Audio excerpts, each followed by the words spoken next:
Good morning, everyone. And by morning, I mean afternoon now.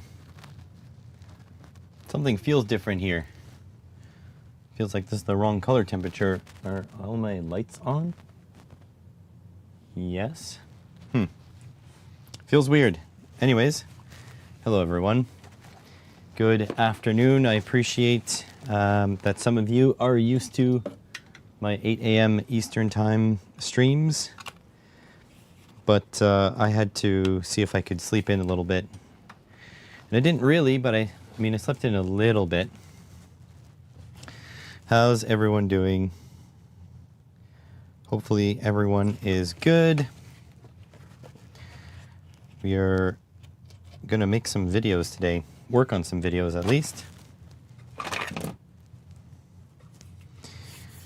Okay, put this back over here. Also, once we take a look at what's in this box, which we're going to make a video on, we are then going to work on the drone. I am feeling very antsy to get that thing up in the air. So we're going to do our best. How's it going, Lockwatcher? And how's it going, ITT? ITT was the first to comment today. So ITT should be here. Somewhere. Somewhere over the rainbow. I'm going to give you guys the stir. There you go. Yeah, that's fine. There's no being late here. You know, you pop in, pop out whenever you want. That's what we do. We do what we want. Just trying to pick up all the drone stuff. Put all the drone stuff together. And my nylon screws and stuff, which we might need. Alrighty then. Almost done, almost ready. But yeah, we have to film today. We're gonna get this done. Let's put this over there. And then very likely tomorrow, we're gonna film again. How is the job? Thanks for asking.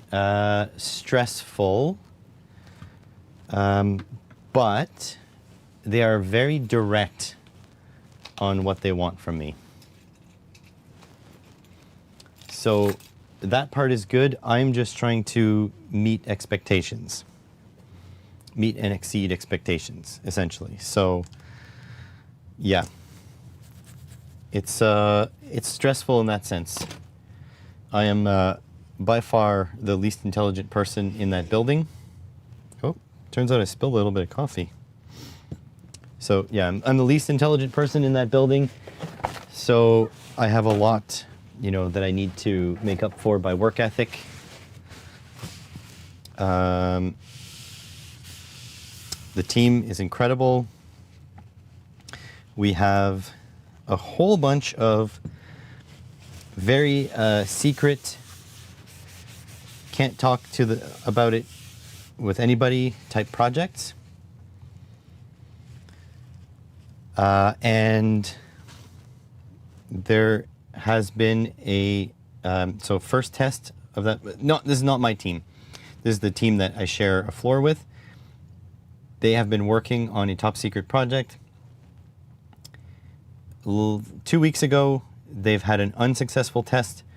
Last week, they had a successful test.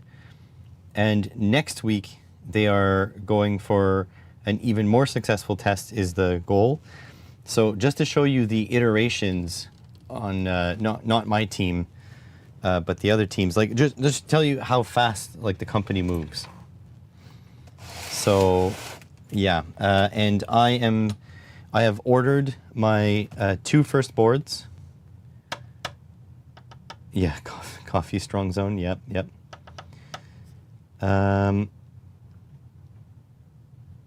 I've ordered my 2 first boards. They are just test boards. They are, but they are going to be for the product I'm working on. Okay, something is definitely wrong here because my camera is showing up very dark. There's definitely less light here, and I don't know why there's less light. This is maxed. This is maxed.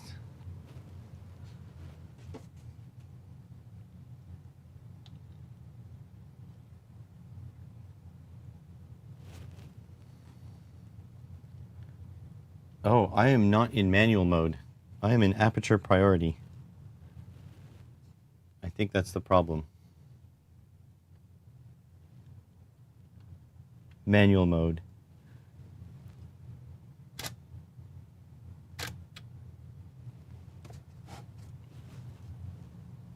No, that's still not great. Here, let me turn this off. I don't have a filter on the lens. Here, let me swap the battery because no matter what, I want to swap the battery, and I'm going to do that before I start messing with everything. So yeah, so I am, of course, I'm a little stressed about, you know, keeping my job beyond my contract. But I mean, everybody there is super nice. The team is very kind, but you know, it's different because everybody in that building is working on some groundbreaking project. It's crazy. Like, I would expect my company to be in the news soon, you know, just from the stuff that's going on. The stuff that they're building. Maybe I need to, maybe the ISO is too low. How do I?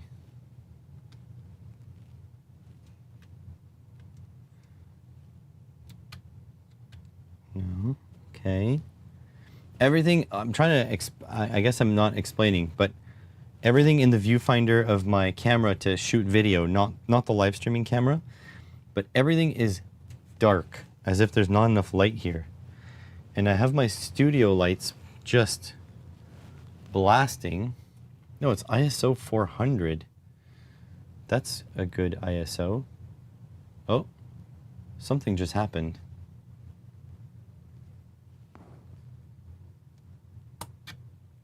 Ah, there we go. I was in, okay.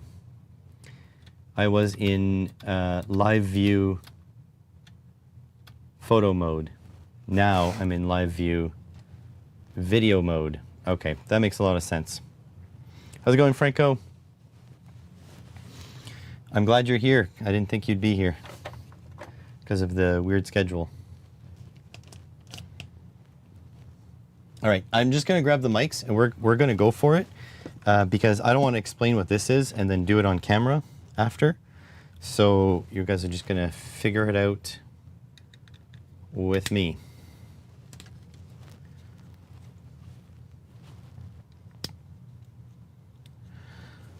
Right, gonna plug this up. All right, mics are on. Yep, I've got it monitoring. That's good.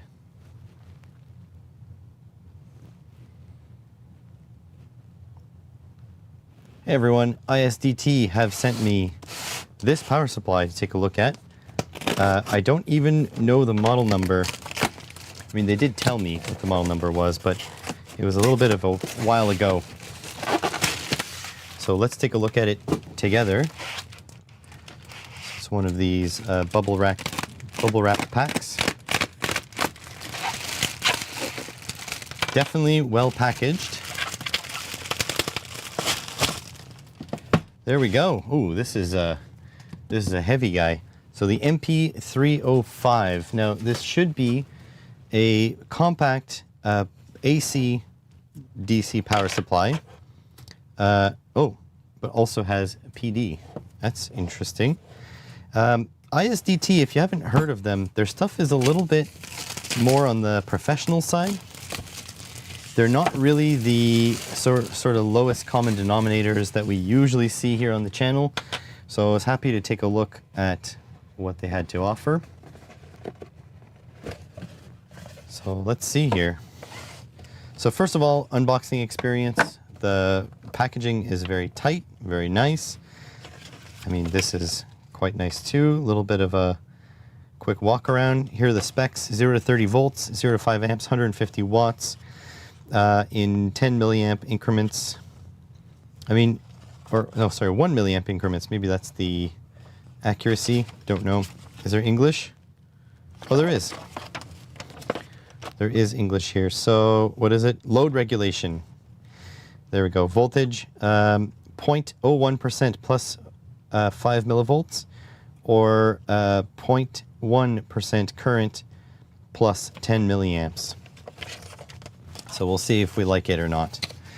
So, pull out the unit like this. See, they really thought of this packaging. Little stuffer here. And we've got some leads.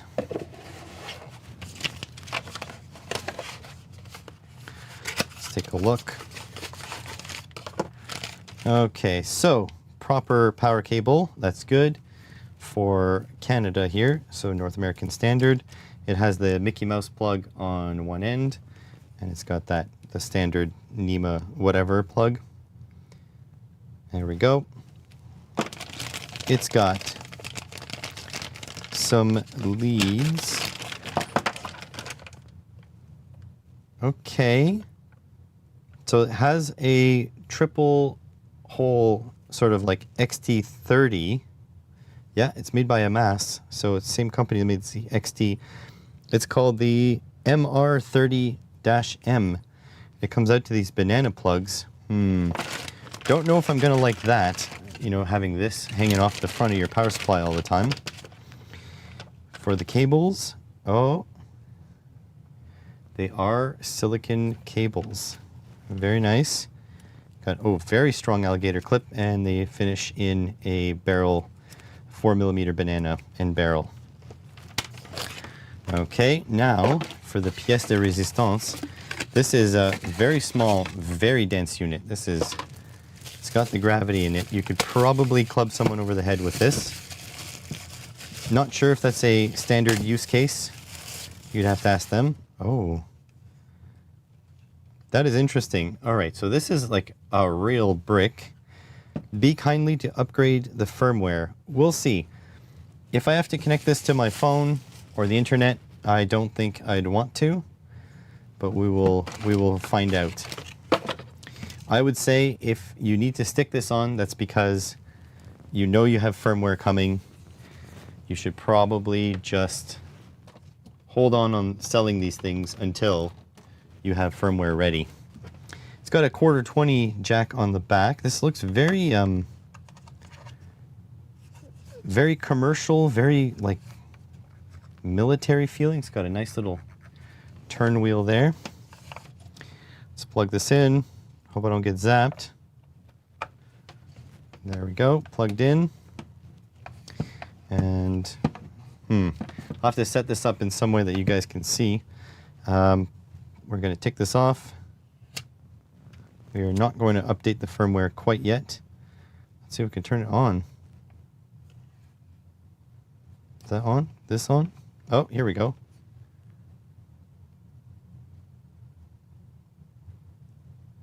I mean, it flashed on for a second. Did it push and hold. Okay. There we go. So, yeah, already not a fan of this, that you have to stick a connector in here.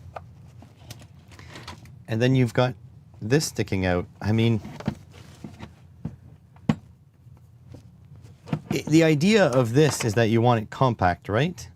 That's got to be what it means. But if you need this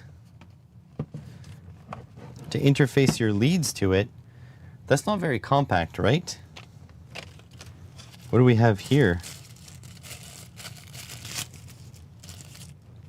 Okay, so they give you one connector, so you can make once a custom cable for your application, but that's it. I think I would have really appreciated if they went through the extra effort to put this maybe upwards on the side so you can have your custom functionality, but I would really like some banana jacks there. All right, let's see. Is this touchscreen? It is touchscreen indeed. Okay, so it's got some load there. Can I change the voltage? Oh, can't change the voltage like that. Is it only these presets?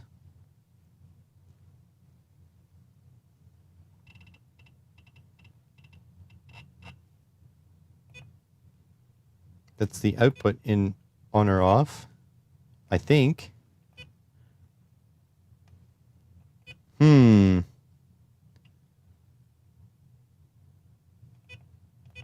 So it says no voltage.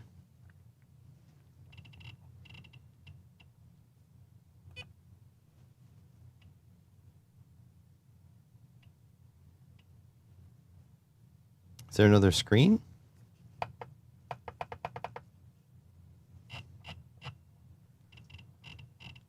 Interesting. I don't think I've ever had to read a manual before to figure out how to use a power supply, but I mean,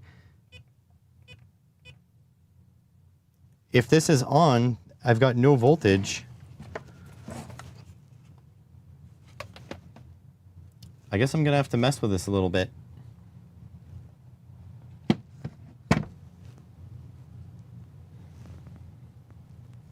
All right. Done filming. This is not intuitive. It couldn't possibly be 0, right? Oh, you press that. It's on lock.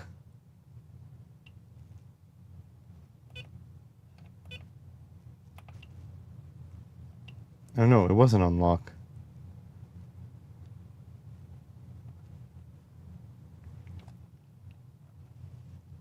What is going on?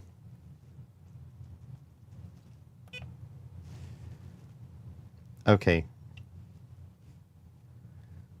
Wow. Okay, let me do this for the camera now.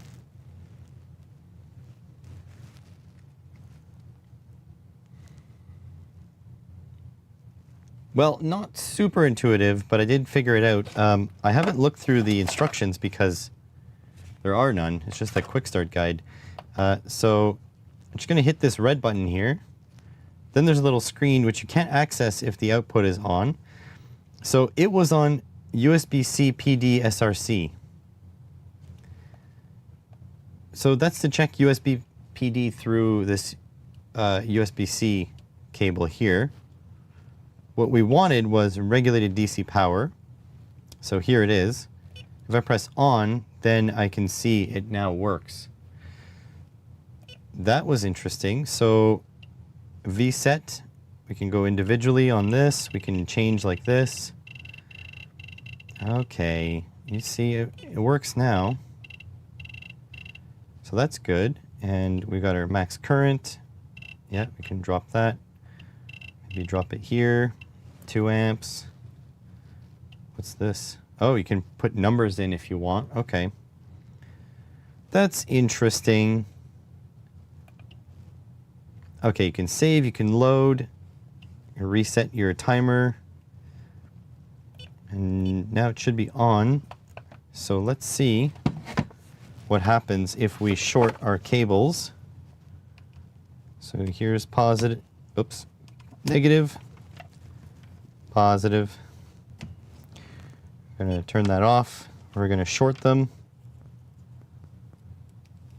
like so, and then let's turn this on. Okay, so we're getting 2 amps going through there. So that's nice. So you can't change the settings unless it's off, so that's off. Oh, the LED here went to orange to show you that it's on CC instead of CV. Okay, so we can turn that off. Go settings, volume, that's high. Screen auto darken disabled. Auto shutdown 30 minutes. Ramp step.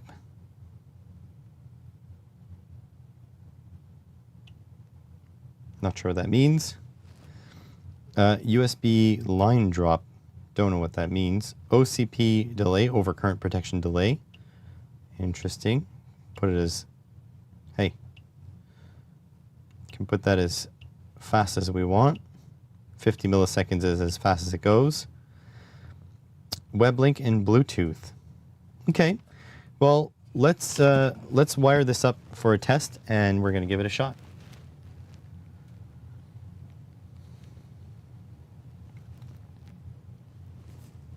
All right, so what do we got here? Was building a... yeah, mics are on, thank you, Franco. Building an arch lamp, needed to clamp, make it assembly easier. Designed and printed clamps, uploaded for free on printables. Very nice. Military stuff, now who is privileged? I mean, this just military cosplay. Like all the people that wear camo in their everyday attire.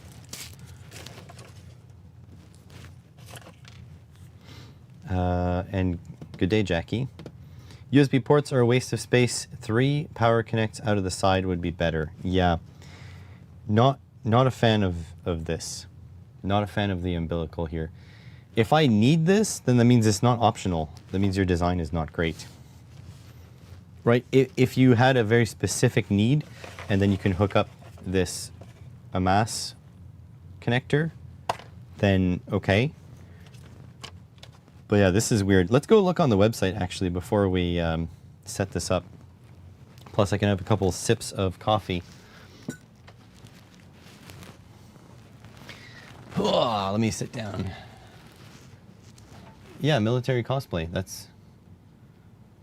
That's kind of, you know, all the people in the lifted trucks that buy all the tactical firearm gear? They're all cosplayers. They're definitely cosplayers. So this is ISDT, I think I said.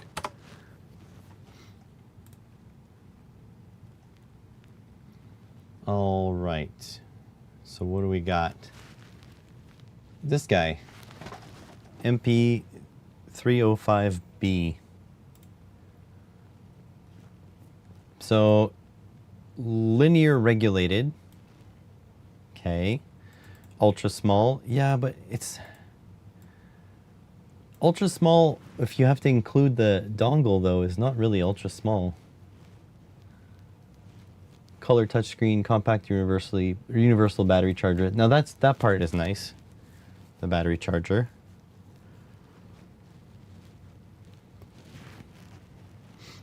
All right, so their website's a little weird. So let's go over like this. The frame is not that big. So again, yes, it's small, but you still got to bring your dongle.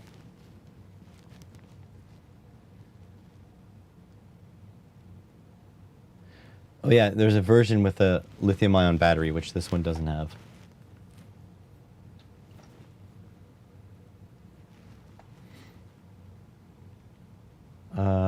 Low noise, high precision, unlike switching power supplies.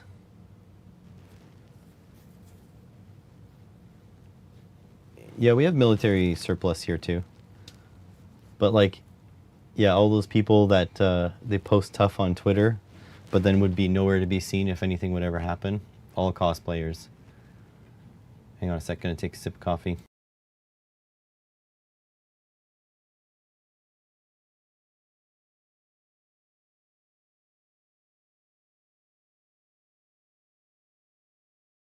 All right. Okay. Like, I think this is all true, but I think the PD is a bit weird. So yeah, it's got little, it's got little feet you can put on, I guess. They're not in the package. But you got a quarter 20, that's good.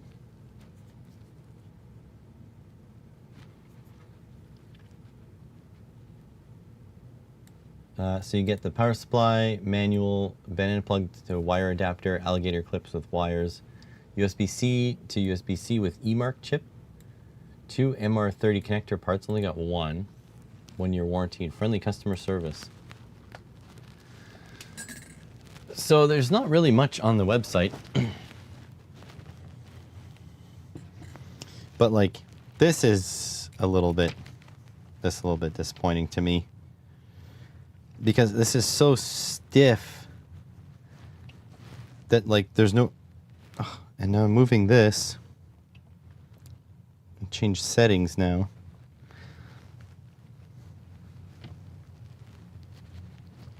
Not a fan. This is like so incredibly stiff. I also didn't get a USB-C. No USB-C.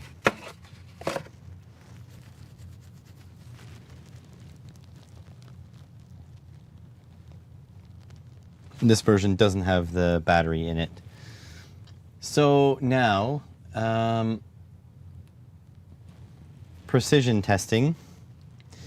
I would really like to use my UT8805E, but it's kind of a pain in the butt. So I need to fix that somehow.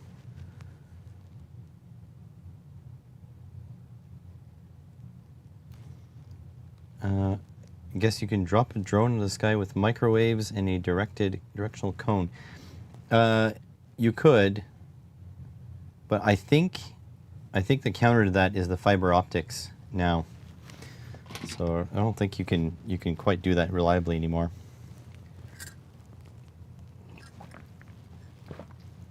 Speaking of which, we are going to likely try to finish the drone after this. Okay, so how do I test this with great accuracy? I have to use my DMM. So I will do tests with it on the bench, and then I'll have to take photos with my phone of the DMM.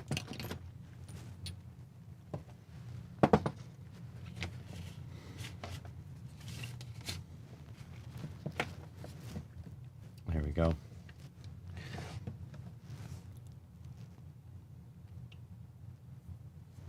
This thing captures fingerprints like nobody's business.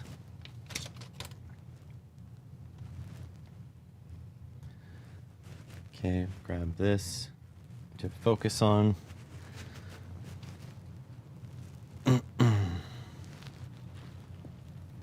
me grab this, and we're gonna hook up. Let's see, negative. Negative's in white, which is very interesting.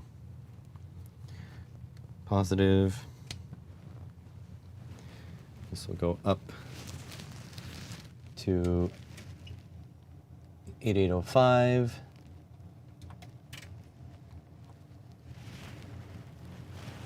There we go. All right.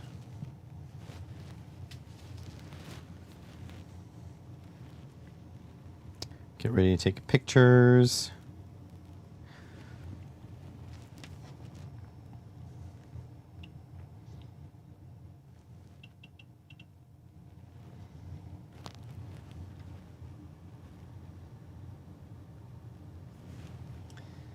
All right. All right, we're set up to take a little bit of accuracy measurements with the Unity UT8805. That is a 5.5-digit DMM. And I'm going to turn the output on at 1 volt. And we are reading 0.99891. Let's go up to 3.3. So 3.3. And we are getting 3.2984. Let's go up to 5 volts.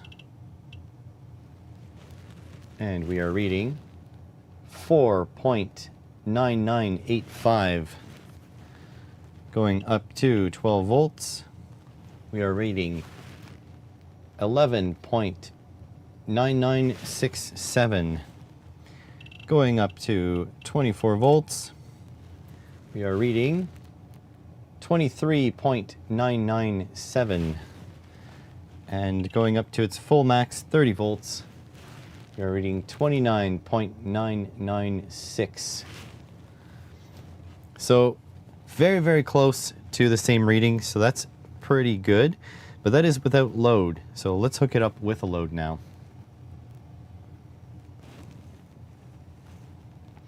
All right. How's it going? Tech Sapien. Sapien? Make a DIY phone to compete with Apple and Samsung. Yeah, let me just get on that. I have like billions of dollars with me.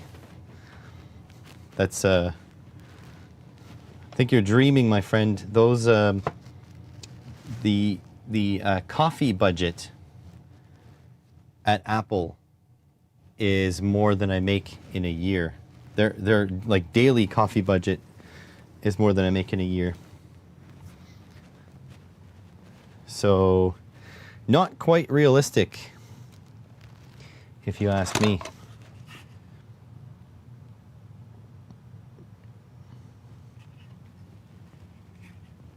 Let me see if I can get a, this is a 24 volt analog load.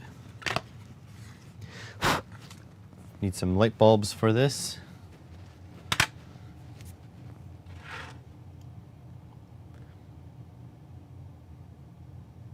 $30 volts, more than enough to charge a flagship. A flagship what? The phone that opens up like a computer screen. There's a couple folds now. If you're putting a load on those leads, how do you know the drop is not in the leads? You don't. I'm not doing Kelvin measurements, but I certainly could. The thing is, they're responsible for load regulation all the way to here. So I can pretty safely grab power from there, and then we'll be good to go. The drop from here to there should be minimal.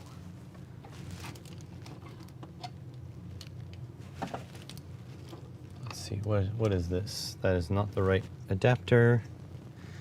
I need banana to XT. I don't think I made a banana to XT connector.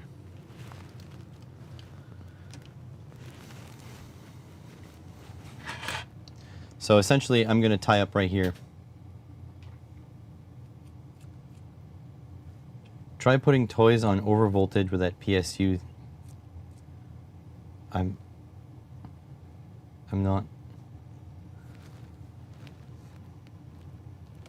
not sure. Do you just want me to break all the things? Like, so let's see here. This is ground.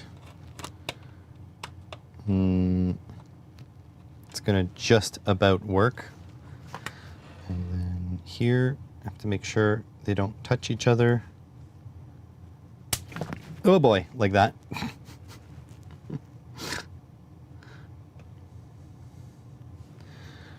Okay, very precarious. Made a nice snap at 30 volts. We are still at 30 volts. Let's turn this off, shall we?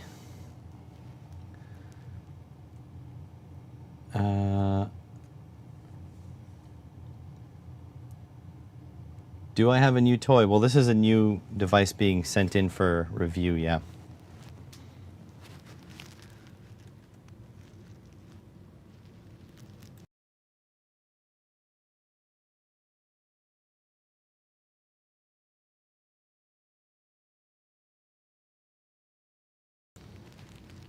You get me here raw and unfiltered, so that's kind of what the live stream is about. Usually this would have happened behind the scenes. It should be safe like that. All right, let's get some light bulbs. Oh my God, this thing is heavy. There should be 2 bulbs in here.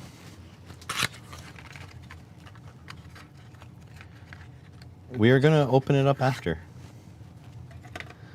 We're not opening it up yet.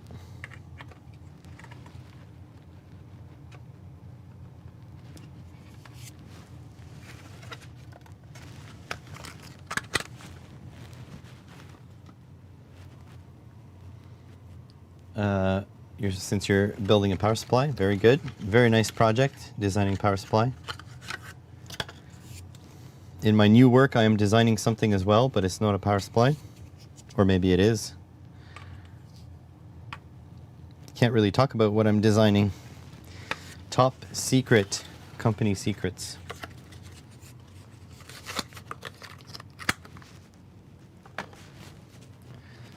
All right, so let's turn this on. We need the eye set. Can I just...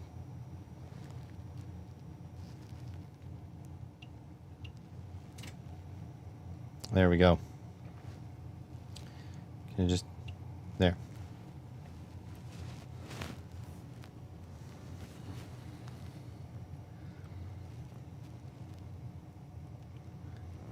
Okay, you may see the glow of the load over down here.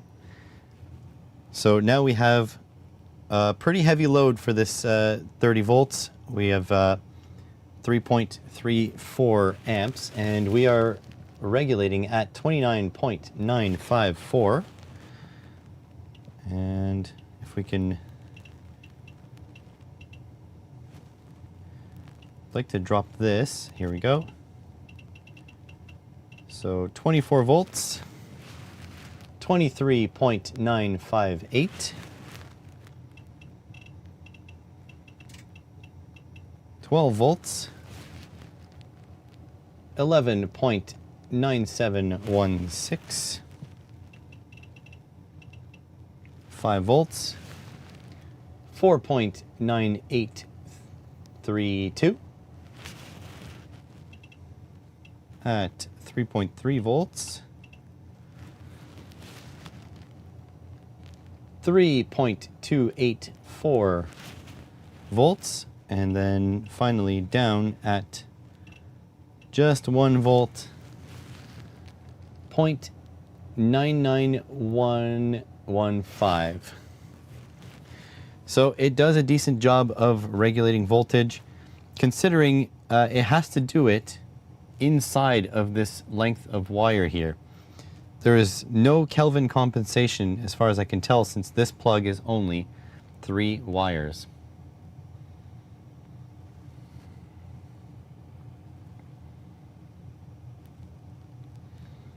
There we go. Got a load test done.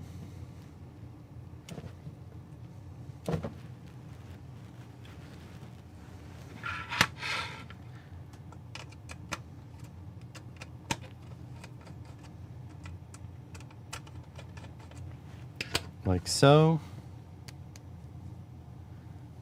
1.2 volt to 36 volt at 1 millivolt per step. That's what you're working on?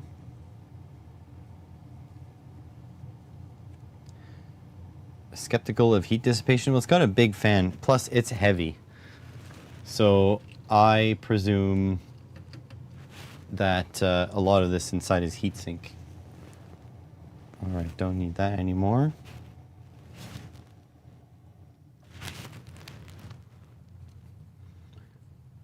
Like so.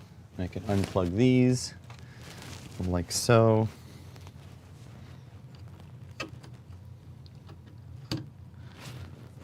There we go. Put these light bulbs over here.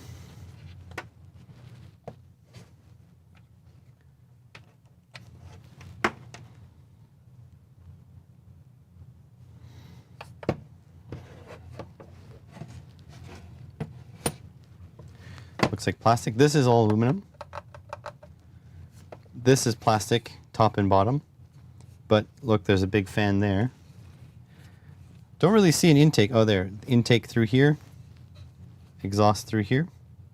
Or vice versa. Must be exhaust through here. Plus, if it's a switch mode power supply, I think it has maximum of 150 watts. So 150 watts is not too bad for dissipation.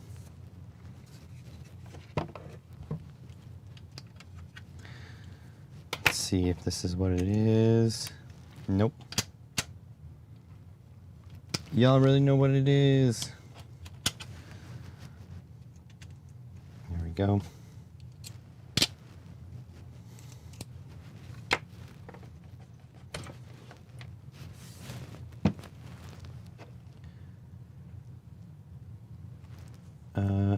I didn't turn it off first. Well, if it can't survive that, then that's, it is what it is. Plan to use aviation plugs so the supply can measure volts at the load. Don't really need aviation plugs. You just need some sort of Kelvin sensing. So you could just have 2 low current wires go through as well as your high current wires. I do have examples of that somewhere, but they're not like directly hooked up to here, so yeah. Aviation connectors adds a lot of expense though, right? So got to be careful with that. Okay.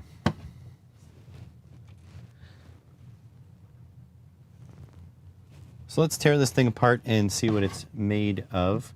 So obviously there's a cooling fan here. What is that, 40 mils, 50 mils? It didn't turn on during my test though, but my tests were not very long and not very arduous. The whole body is aluminum, which is quite nice.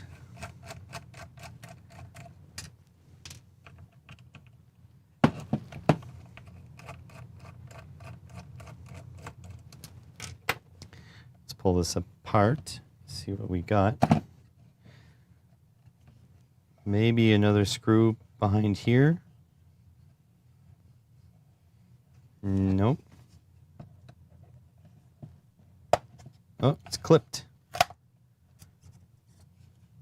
Okay. Oh, a little bit of sticky. So, big, beefy heatsink. So here's the fan. Fan seems to have a little bit of goop on here. No screws. It's just like siliconed in place, unless the silicon is over the screws. And this goes to a connector here with a polarity on it. Yank that out. Ugh, there we go. So a little positive on the sleeve here. Don't know if it's focusing. A little positive on the sleeve there. So just a little fan. Now, I'm not sure if this will come out or if we need to open the front. Oh, it is siliconed in place. I see silicon down there and there. So they shoot silicon in there to keep it from rattling around, I guess. See if we can find our way in anyways.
Yeah, I'm not sure if this is going to be simple because it is really stuck in there.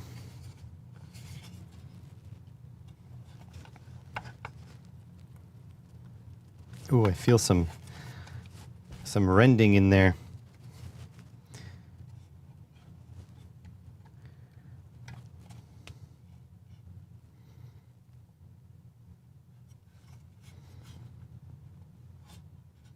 I think sadly this will not be possible to tear apart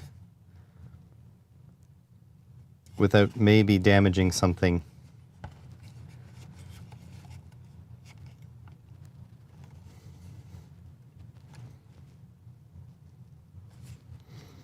No, that's no good.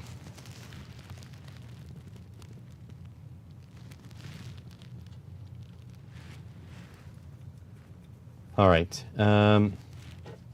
Screw bottom center. You mean the empty a tripod mount, quarter 20?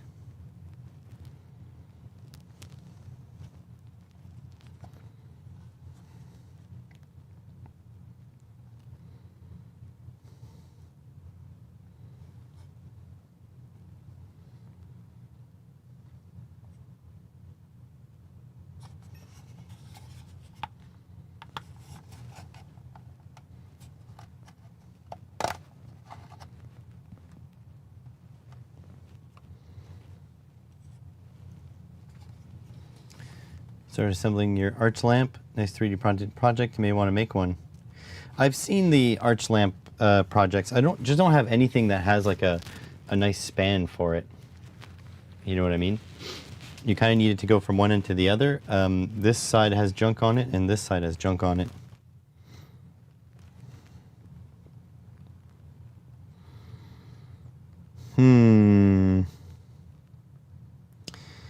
So yeah, they really siliconed it together.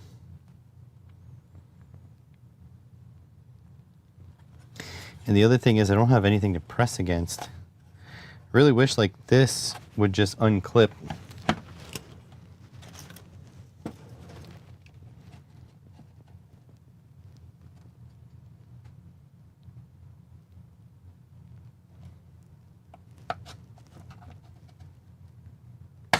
Oh, that did unclip.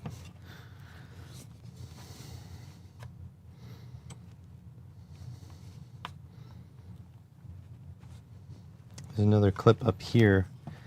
Pretty convinced. Oh, I got that part off. So they spun their own boards, ISDT, and then the display has chip-on flex. And there's no goobers on this side. All the goobers are on the other side.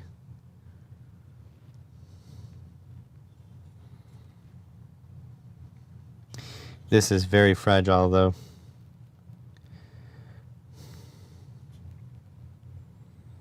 This does not look like it'd be a fun time. Oh, it's slipping out. Oh. There we go.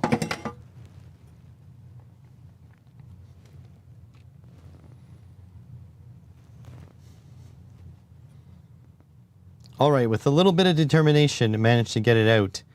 It was siliconed in place, just not that good. What was good is the front covers clips, this one on the top and that one on the bottom. So they were in there pretty strong. Let's see if I can take these FPCs out. So these have a little lever. Pull these out. There we go. So here's a little power supply. Now, there might be some charged capacitors still in here. Not for long, but, you know, for some. So first and foremost, let's just say that this is quite the nice extrusion, and it looks like it needed some post-processing because it's got that quarter 20 in the middle, but it looks like it was machined down on either side, and then they machined the vents up here and there, and they machined the little holes for the clips This is not a cheap part. Definitely not a cheap part to manufacture. So that's pretty nice. And they also tapped all the holes in the corners. Instead of using self-tapping screws, they use standard M3-ish screws. So that's quite a nice little step. Plus, oh, don't forget they had to cut this into the extrusion. They did quite a bit of work on this. Now as for the front, definitely injection molded part. You could see the ejector pins all around here. So that's good. They've got a display. Doesn't look like a custom part, but it might have been. And then you've got, this is like a rotary encoder, which is very interesting, this assembly, because they have their own board here and their own board here, and then they mate them at 90 degrees, but not with each other. They use a FPC. So that was an interesting choice. We've got a little chip there. Ground, boot, D-, D+, and UD 5 volts. This could be some sort of USB. It's interesting. So you got the button on that and this button as well. And then this is it. This is the whole deal. So you've got the AC portion here behind this like fish paper. You've got a heatsink going across. So that's the heatsink there, all the way across. And then this would likely be your DC side. Sure seems like it. Can't be 100% sure. I didn't reverse engineer this. And then that goes onto the board down here to the USB, and then this would be the switch mode power supply section on the bottom. So this would be all of your controls. Your logic is here. These chips have had their markings lasered off. You've got some MOSFETs here. So these MOSFETs would be responsible for the output. And yeah, there's your plus, minus, and your ground connection there. Very interesting. Most of the heft of this is in those heat sinks. So let's put this back together and see if it still works.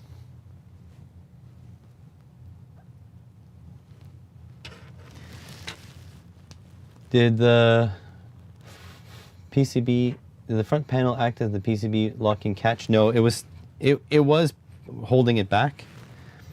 But the main thing holding it in was the silicon here. Silicon on both sides. This is not a cheap construction, by the way. They could have easily made this out of plastic, and then it wouldn't have felt premium. That's kind of what they go for when they do these kinds of things. They want that premium feel.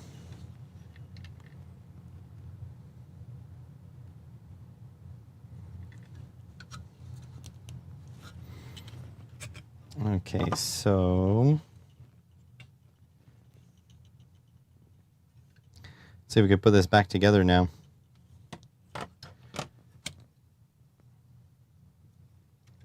So this will definitely slide in this way. Let's put a block to catch that, because we need to put the flex cables on. So the question is, was the flex cable facing the board or facing up?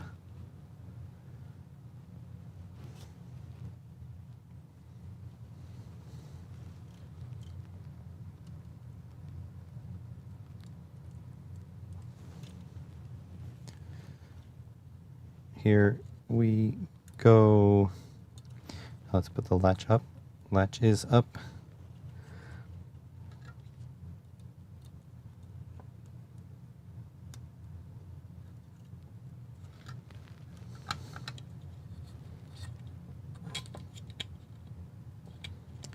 Like so, and then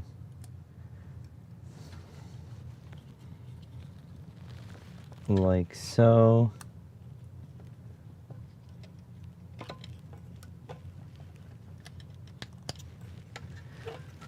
not really the ideal eye line.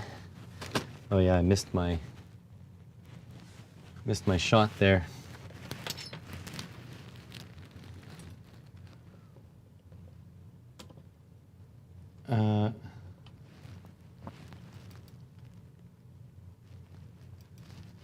Too fiddly with that adapter for the probes. I agree. I don't think it's something I would personally purchase.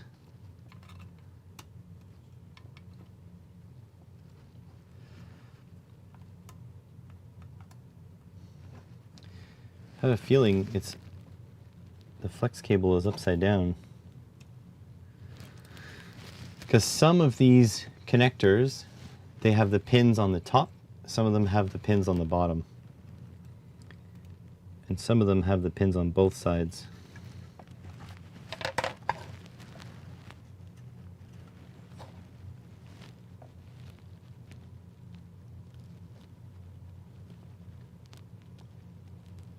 It doesn't seem too happy to go in there. Let's see if we can flip it around.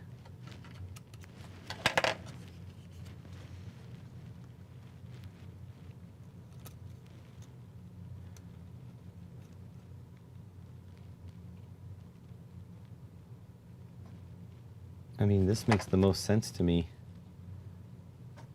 to have it around this way. But usually they have a black mark also showing you how deep it needs to go in.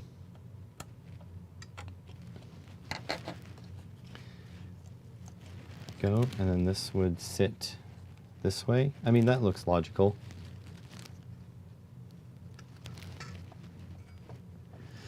Smallest power supply, not the easiest to repair. Yeah, for sure. There was a twist when it came apart. Okay.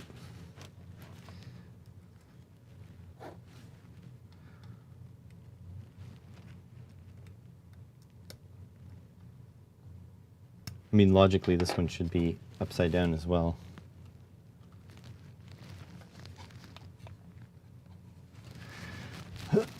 Ah, see, this one has a line. So it tells you how deep it needs to be inserted.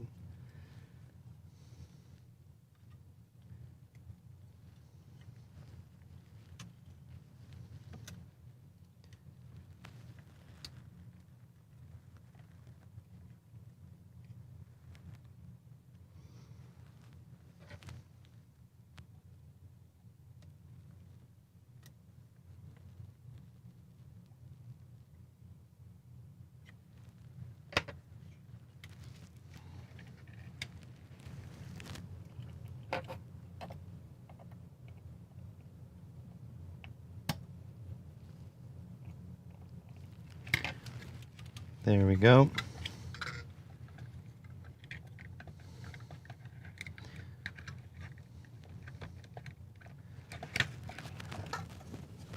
Might be a little bit too much of a twist now.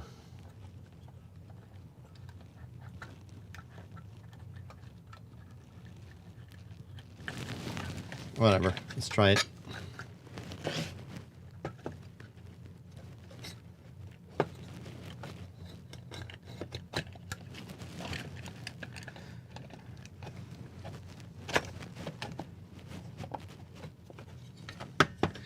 Let's not install it too tightly.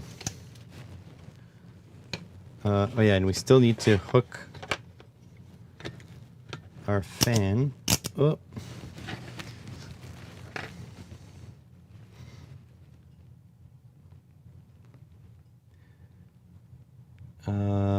Do they have... no, they don't.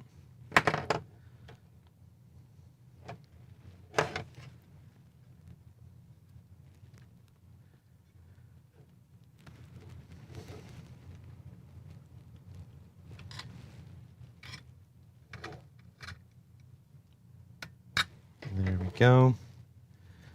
Stick that on there.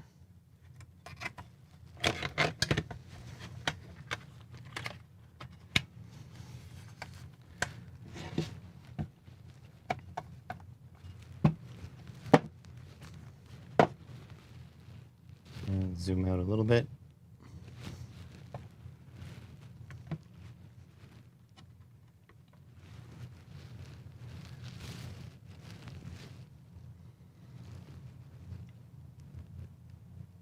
This is just temporarily installed because I'm not sure if the flat flex cables are on the correct way. So let's see if it'll boot or if it'll just go up in smoke. Either is possible at this point. There we go. All right. What was the power? Was it this?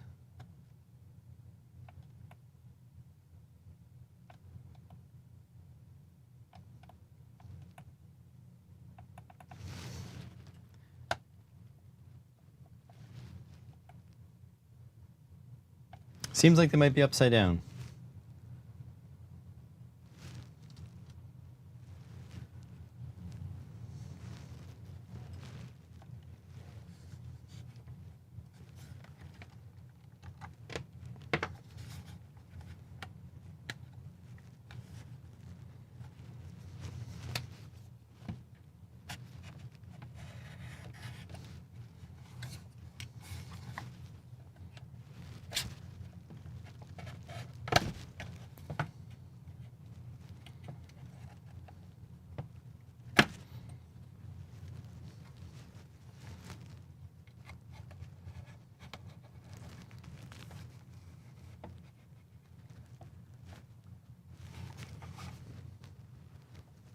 See if we can pull this apart. It's a tight one, that's for sure. Yeah, it's way too much of a...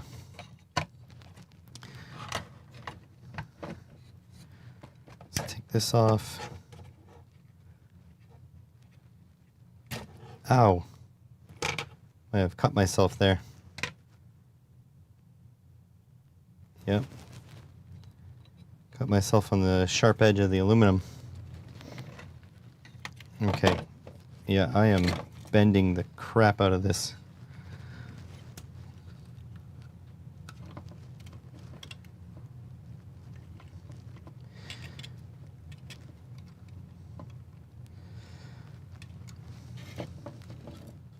So yeah, they're definitely off. They need to go this way.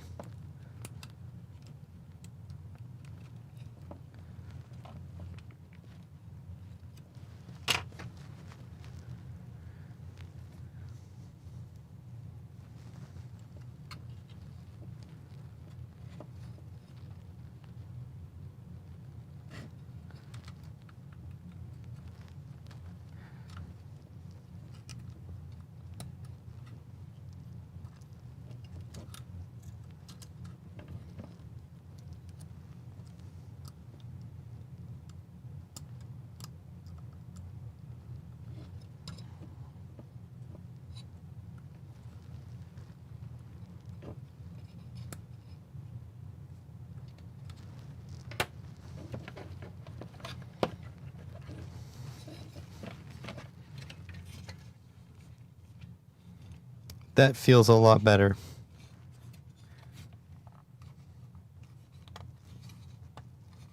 I'm gonna send it because it feels better.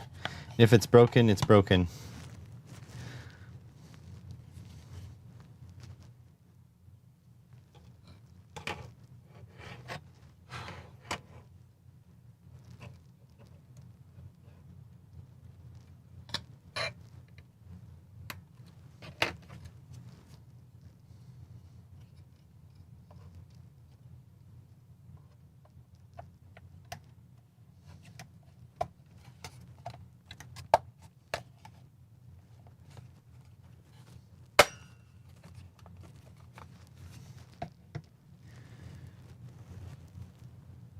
Okay, take two. Flipped the connectors upside down. There we go. It's back to working. All right, this thing can do a couple more things, so let's set up a couple more tests. But I already have a good idea of how this thing works.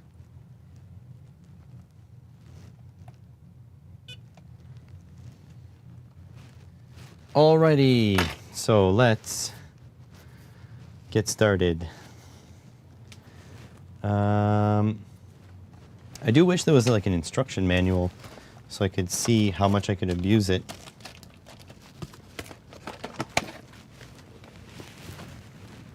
Let's check their website. Oh, boy. You blew a filling out of your tooth. That is not good. Okay, so is there any...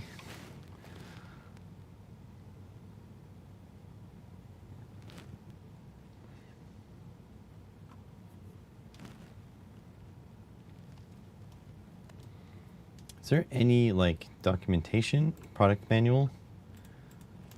Nothing. Delivery. No documentation.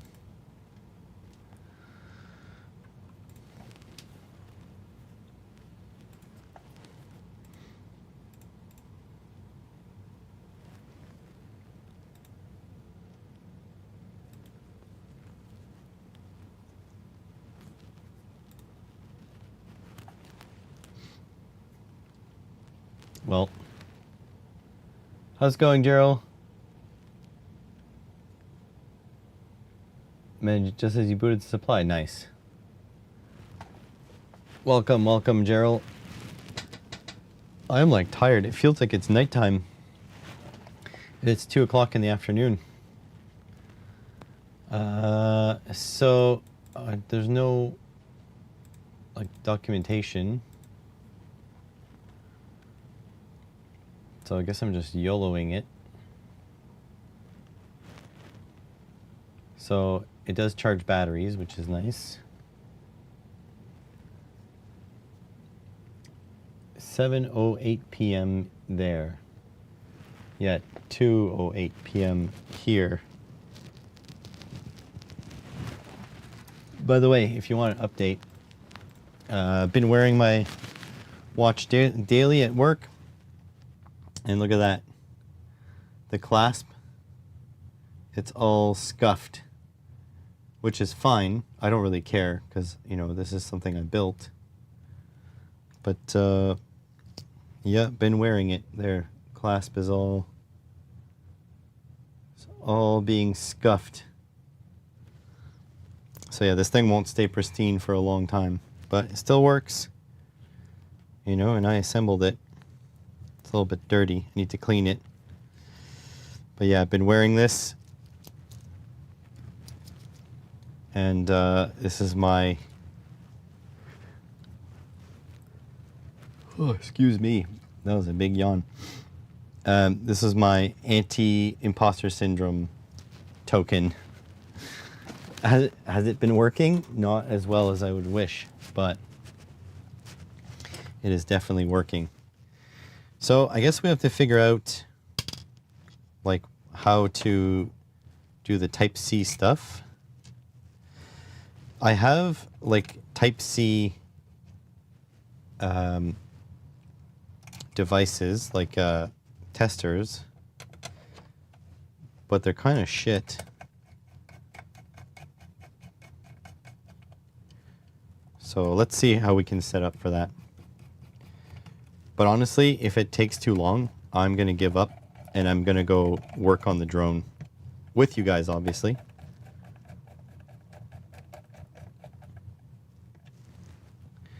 Let's get scuffed up at a Timex decal. It's pretty scuffed up. I still like the fact that I built it though. To me, that was the more important part. And if I get full time, it's going to evolve. I'm going to get a new case, new face, and new hands for it, I think. If I get full time, I'll show you. So the face is going to be more like what I wanted to, in the first place, what I thought it was going to look like. The case is going to be titanium because I love exotics. AliExpress. Watch this. No, I want the movement to come with me. Does that make sense? NH35 titanium. I might just build a new one. It has USB-C with PD output. So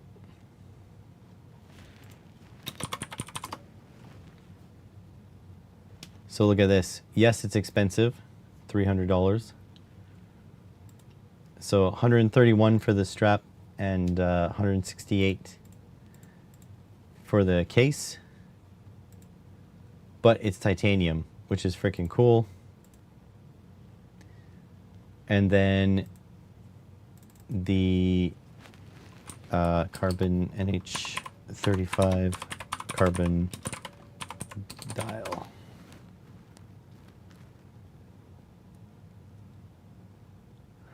I'm not buying a Rolex. I would love a Rolex. I just don't think they're worth the money. The only time I would buy a Rolex is if it was in pieces, like if it wasn't working, and I would take it apart and fix it myself. I like the idea of like doing things myself. So yeah, something like this, actual carbon fiber. But I don't like the white dots. I would probably go for a black on black. But yeah, carbon fiber, real carbon fiber instead of this fake pattern. Made an RTC that sets to Mars time. Nice. Very nice. All right. How do we read? Oh, my back is a little bit iffy too. Should have a charger box.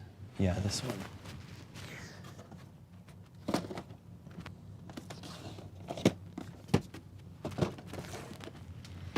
Let's see if we can read back some USB-C stuff, because this is like a Decoy PD device. I actually have one over here. Oh, look, this one has Kelvin sensing. Who was talking about the power supply? See? This one has Kelvin sensing because you've got the Kelvin lines there. Only wear it to funerals. It's not real practical. Yeah. So that's another thing is I want to just wear it every day, all day, every day.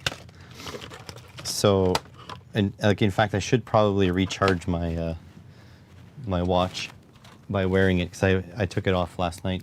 I haven't worn it all day. So here.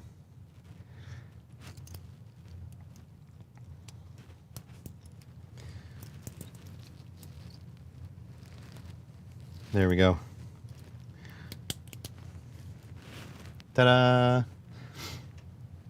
Radium dial. If I could find a real radium dial, I would totally do that. If you think I wouldn't do that, you don't know me very well. So, but this is this Decoy. I don't really remember how it works. Let's give it a shot. We'll see if we can get this thing to get an output out of here.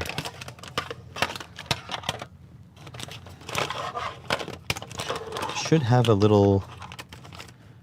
I mean, it was in here. But that is A, I think. USB A? Yeah, it's A. Really do need a USB-C tester.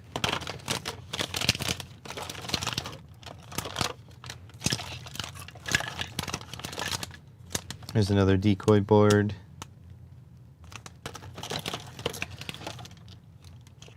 But these things negotiate power.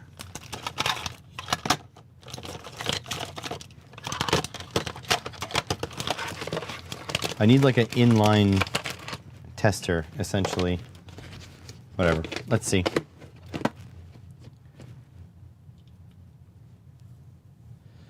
Yeah, it's my Danco, because it's a Seiko.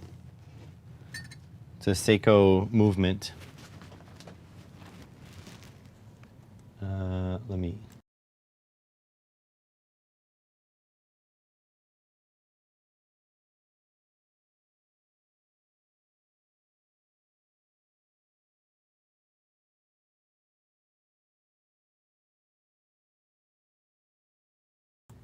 Is it a woman's Rolex? They are a little bit cheaper. Here, it's a Denko, because look, it's got the Seiko automatic.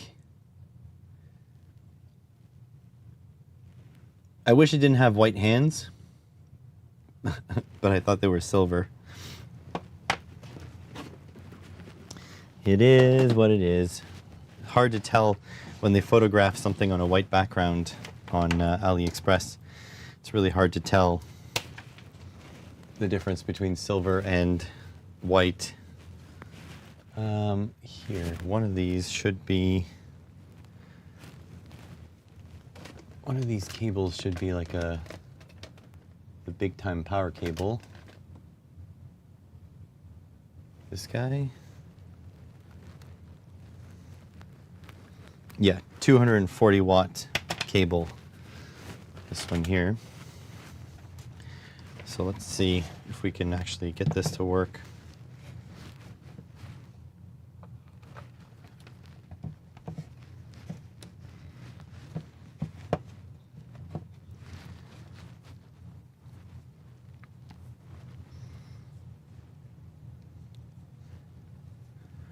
Rolex is all about the gold and titanium, yeah. Scrape the white paint off? No, they're way too fragile. Welcome back, TechSapien. It's worth the $4 just to get new hands.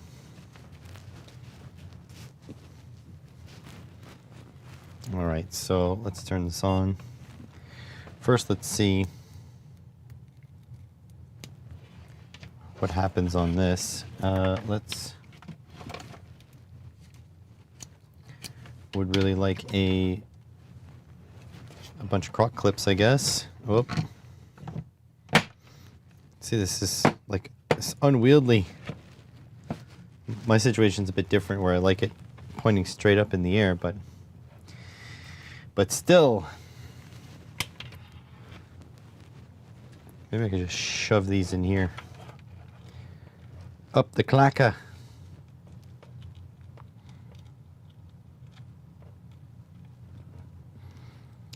Did you guys see Dave Jones called out a corporate YouTube channel for buying views and comments?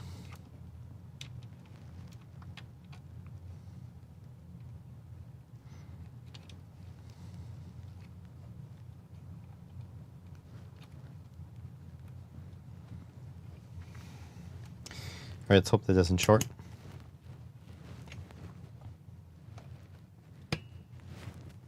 Let's see what we got here. Would you look at that? Right away. Oh, it goes through all of them. 20.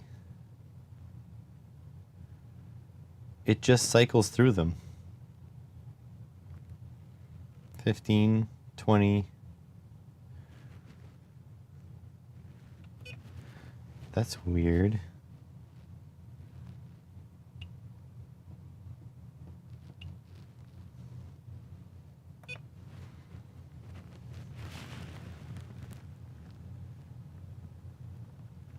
$28. Back down. What does that do?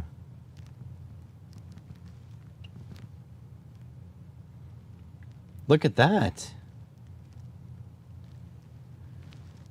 You can read the E marker.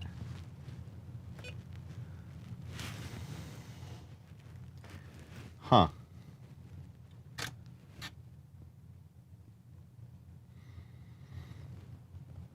So I've got a USB-C cable connected here. This is a Ugreen 240 watt. And I'm on the SRC test. USB-C PD SRC. And if you press on, it just cycles through the available voltages, which I find it's interesting. But then look at this. If I click the E here, it tells me about my cable. So power delivery, 50 volts, 5 amps. Capability, 240 watt EPR. Latency, this is about 2 meters. This is, I think it's a 2 meter cable. 10 nanoseconds to 20 nanoseconds. Data rate, USB 2.0 only. That's interesting. It's a passive cable. So that is interesting to know. So I could turn this off. What does this do? This could... Am I just opening a profile here? I find it weird that it just turns on and like it just goes through all of the specs and just sees if it'll work. So that's interesting. What happens if I unplug my USB-C now? So the voltage is dropping. I see, and it couldn't negotiate it, so it just stops there.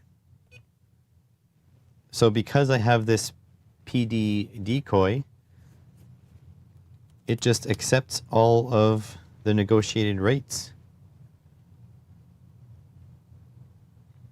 So that means if I plug this into a device, I should be able to read all of the voltages that are available to it.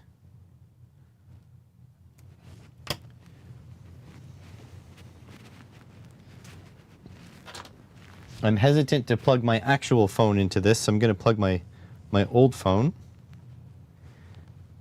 And let's see. So on, 9 volts, 2 amps,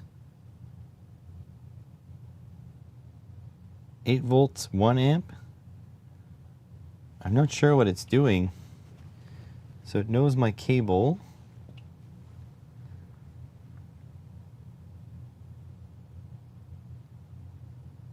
It looks like it's testing USB power supply delivery. I'm not sure. There is no documentation on this, by the way. So my old phone, which is a Pixel 7, is charging at like 19 watts or thereabout. What happens if I reset?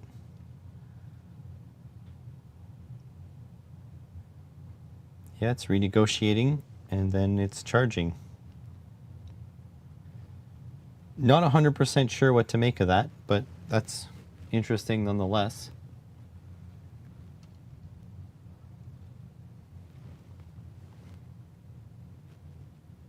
No, they're not supposed to connect to a feedback resistor. There's no feedback resistor. There's nothing. All right.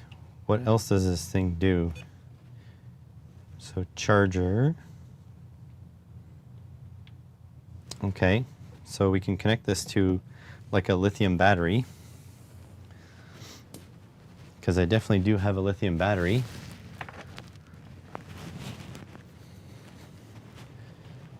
Where is it? Here it is, big boy. Ugh. That shit's heavy. Oh.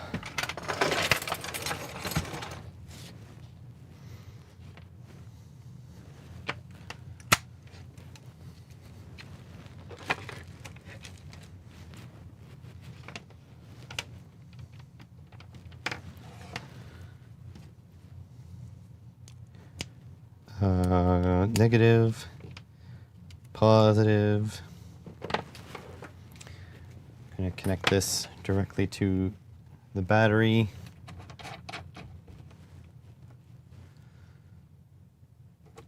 Oh, can barely get it over. Whoops, that would have been reverse polarity. Oh, barely get it over these lugs. Oh, Jesus.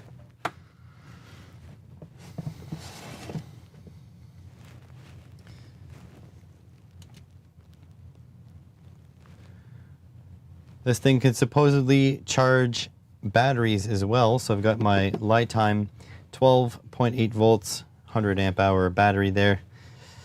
Let's just see how this goes. Gonna plug this in. Okay, now it says charge setting, so it looks like I have to deal with that. So let's go,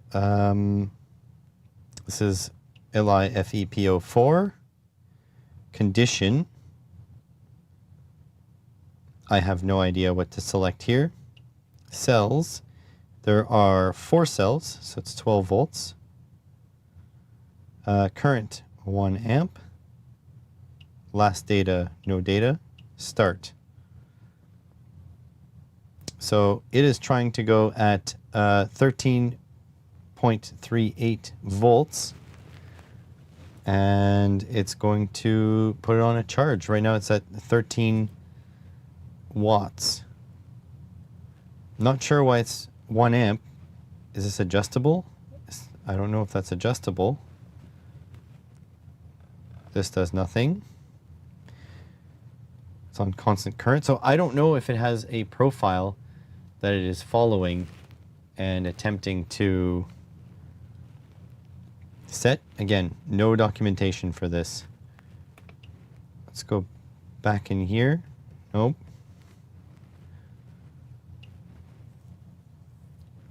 I guess I'm just gonna let it go for a little bit and see what happens.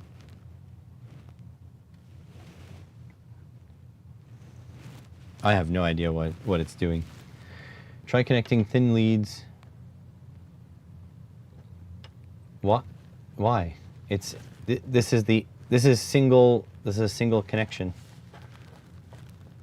Thing is certainly modern compared to your old leader dual supply. Yeah, I've got a lot of power supplies here, as it turns out.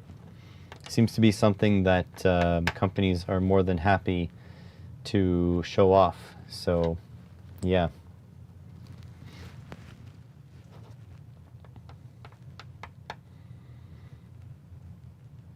So this is just gonna chill for a little bit, I guess. I didn't take a look at the video yet, sorry. Does it have multiple languages? Good question. You can't access this settings while it's doing something. Oh, there's user manual. Scan. Get out of here. System info. Web link.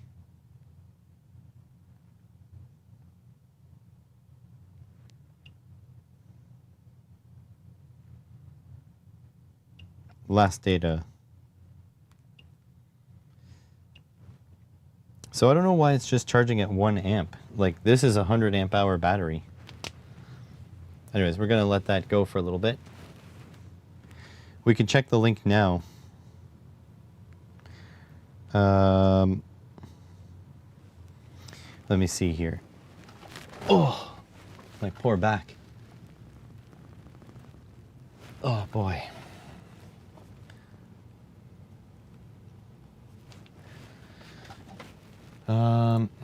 Let me see. You did send me a link. Oh, I'm just gonna check something real quick.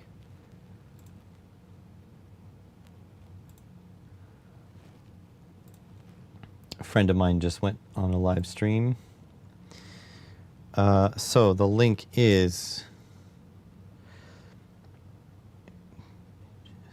PTK HS PTKP1 JYT0.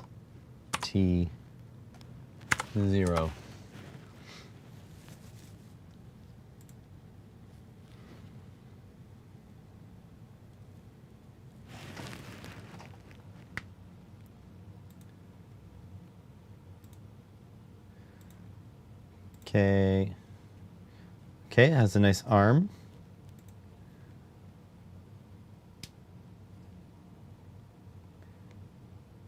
Oh, I don't like that it has a small HDMI. Oh yeah, that's not great.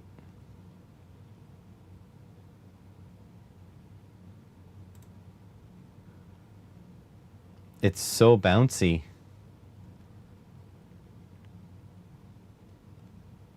Yuck. The arm needs work.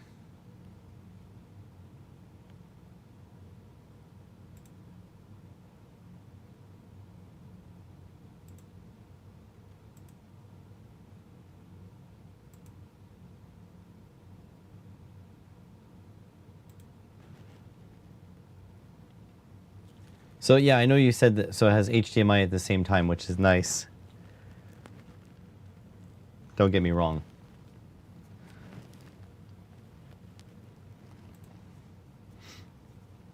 So what do we got? The only thing, the arm needs some work. I could paint my fingernails. Is this you, Jackie? Because this looks like your kind of equipment. Hey, this is a Hitachi V212. I've got one of these. So here, you guys can check out the YouTube video. I don't want to pirate her entire YouTube video. So the arm needs some work. It's very bouncy.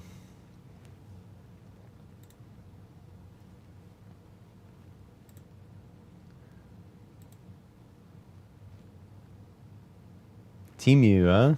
Yeah, Temu gets some good click-through rate. Do need to shop for a USB-C tester.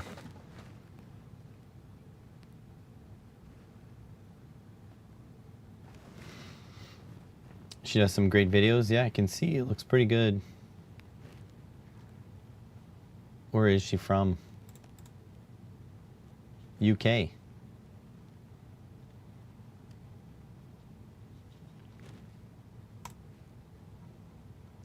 There's all these electronics creators that I've never even heard of that I would have loved to have on the podcast if the podcast would have survived. All right, let's see what we got. I swear there's like not enough light in here. Something is going on. Seen videos long ago that used a Pi Zero as a microscope. Yeah, just the frame rate is pretty shit. So this is still going at 1 amp, and I don't know how to change it.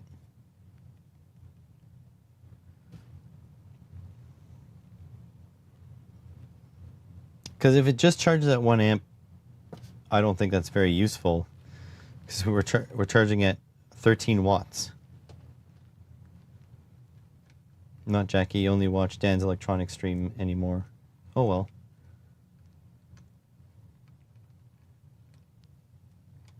Should have been perfect. Yeah, looks perfect for the podcast. The podcast is now almost guaranteed it's not going to happen. It's not coming back because it is like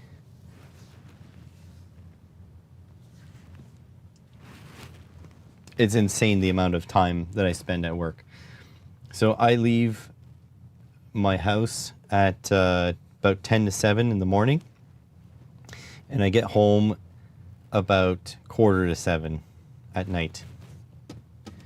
So it's long. It's a process.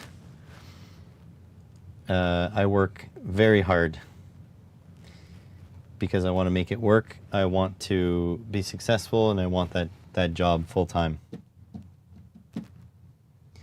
So yeah, we're gonna let this go until it says 10 minutes here, and then we're gonna call it because there's just no. You know what? No, I'll just do it here.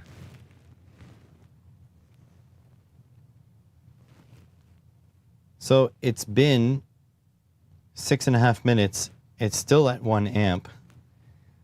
I can't adjust this. This has a press. There's nothing there.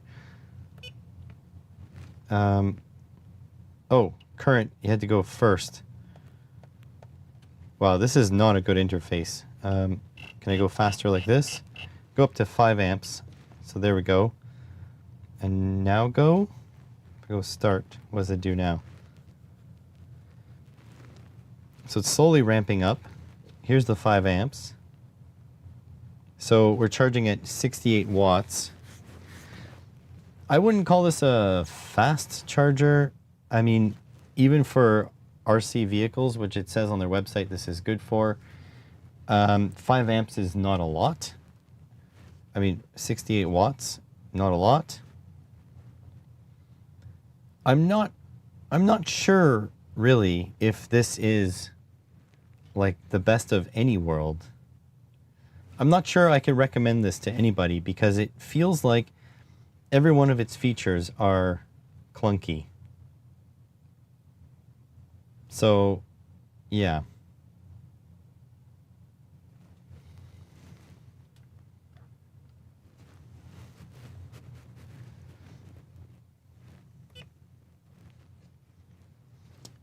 Let's go take a look at the user manual. I'm gonna scan this with my phone. You guys can scan it too. Here you go.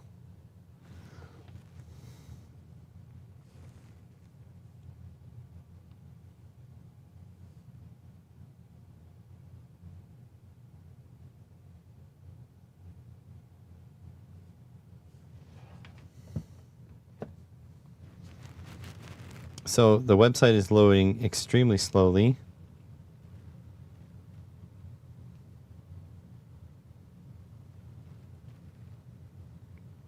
And that only brings me to a place to... It only brings me to a spot where they want to pair to my device.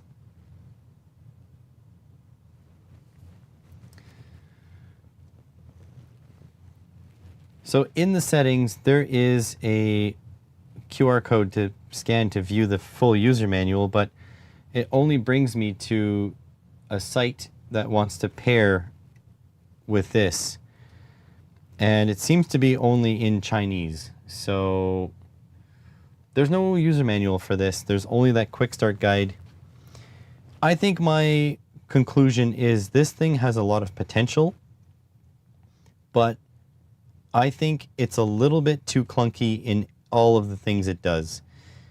I don't think I would buy this. I think I would much prefer something like this, the Readin RD60 whatevers. The 6018 is what I happen to have here. I have a 6024, but even a 6006 or something would be more capable than this thing, and maybe a little bit more expensive, but at least you have banana jacks. You don't have like this thing sticking out the whole time. Yeah, I would say this is a good effort, but nothing that it does it do particularly well. And so I would probably recommend to buy this thing if your only requirement is that it be very compact and you need a little bit of a lead extension on the front. Other than that, I don't really see the utility in this, but maybe I'm wrong. Let me know in the comments below. Thanks for watching.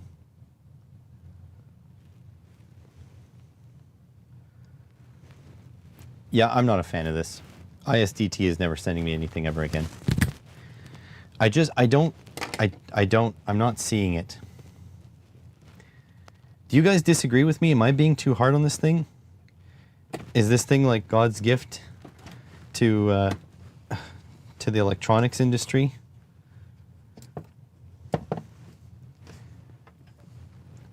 Do you guys like that?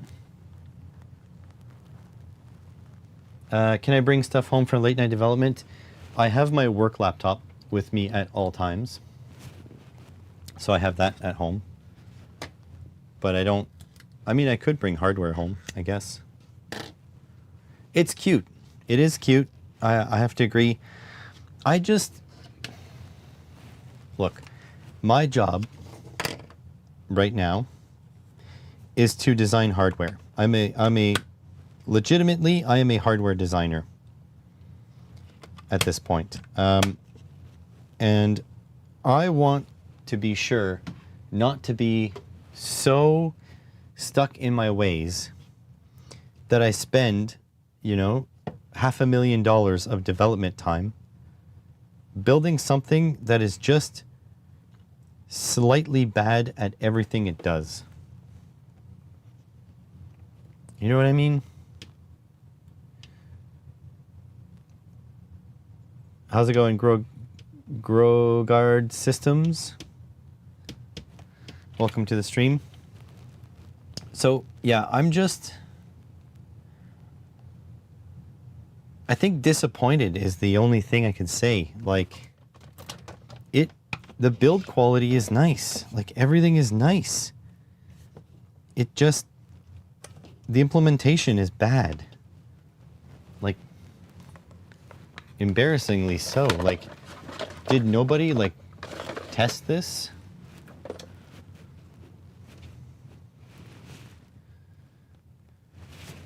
Oh, boy. It's just, it sucks. Because I don't like being negative. I think a team of people spent a good long time building this thing, and it was for nothing. Because it's shit. And again, I mean, it's not shit. That's a little overselling it. But it's not good. It's not something I would recommend. You know, like, I just feel like they missed the mark. But unfortunately, they missed the mark by a lot. Okay, so today's task. Figure out what kind of flight controller is on this thing.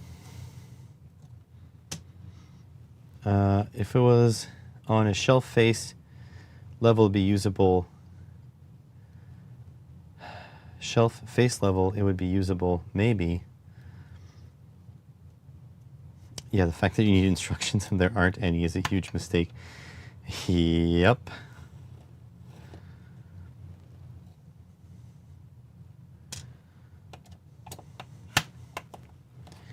Okay, so let's figure out what flight controller this is.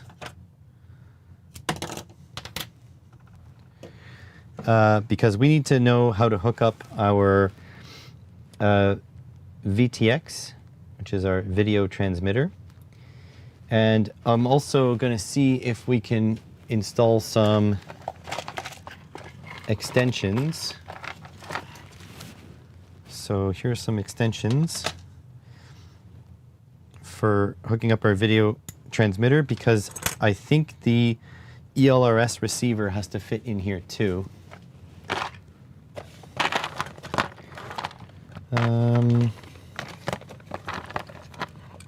If I were an ELRS receiver, where would I have gone? So don't judge me, because literally this is the ELRS receiver. It is so small. So that needs to fit. This will sit like underneath here with the antennae sticking out there. Let's put some extensions here.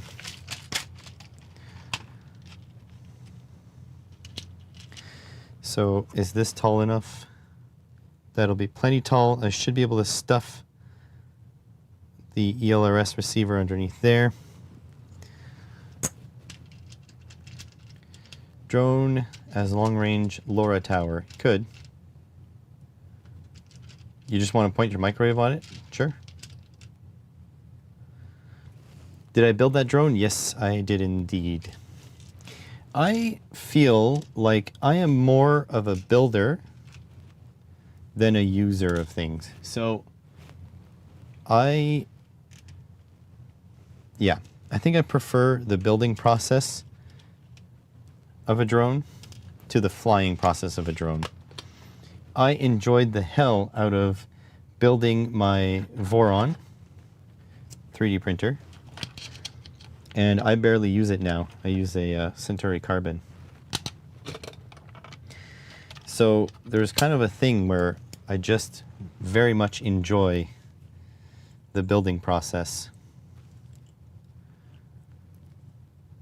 And honestly, if I could just build stuff for other people so I didn't have to pay for the parts all the time, that would be ideal for me. Like, for example, if I could build computers for people, I would do that all day.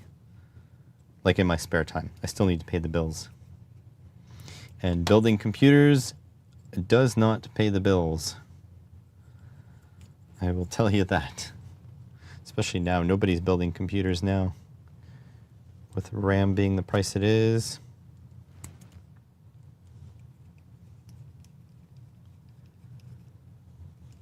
Like so. And like so.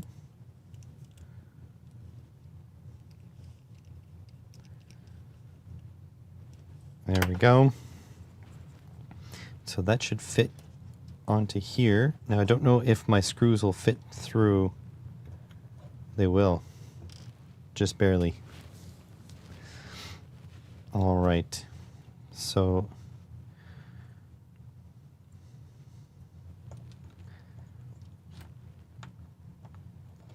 this is so tight. Every time I take a look at this, I'm like, man, I should have just got a 10-inch quad instead of the 7-inch quad, so I would have more space for my stuff.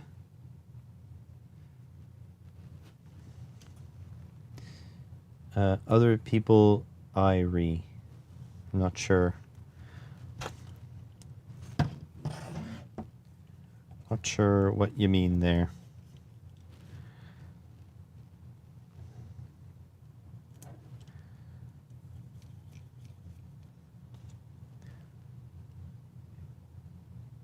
You get very cheap RAM for your, yeah. But can you get 64 gigs of it for cheap?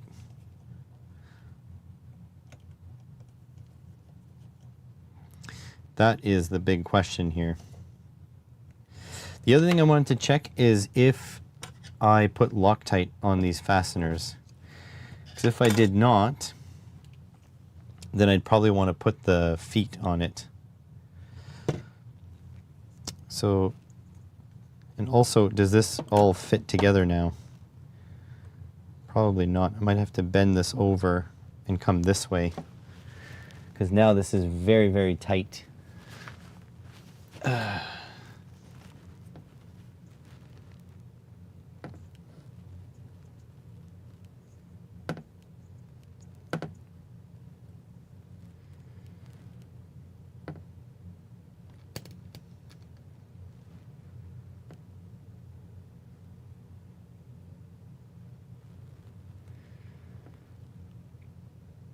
Yeah, this is going to be very tight.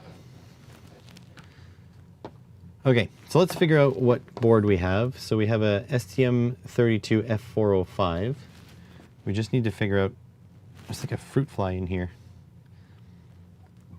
We just need to figure out what kind of board it is so that we can go and figure out how to connect up our camera. Let me, I'll take a photo of it. And I'll see if Gemini can figure it out. What is the exact flight controller board in this picture or a clone of? I need to look up how to connect the ELRS, VTX, and camera. It has a STM32F405 on board. So yeah, I got to check that out. Figure out what camera it uses. Is this the? Maybe. I don't think it's the it's the F405 for sure. But I don't know like what brand. Oh shit. Photos. Forgot to attach the photo to Gemini. Sorry, Gemini.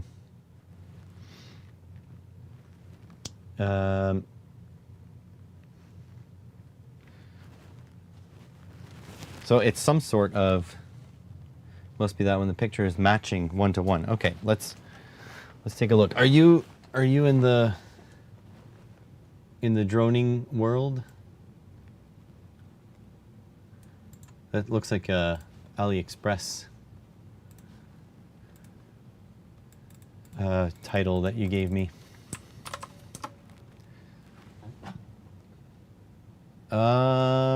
Let's see. So that's not, this is not it, because the connectors are on the different side.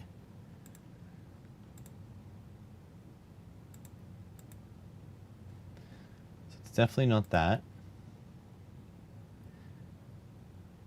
Not this. This one looks good though.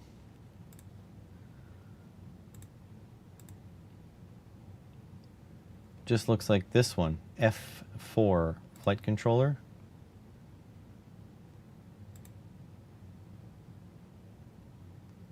Could be the F7.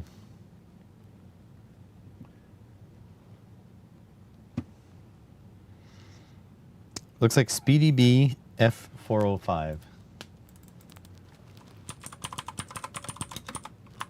F405.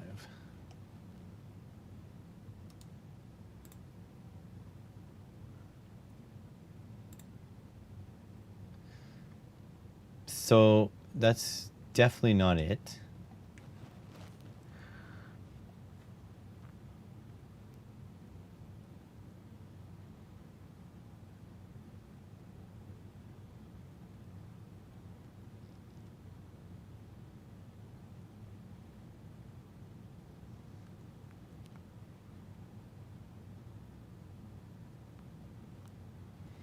So this is not it.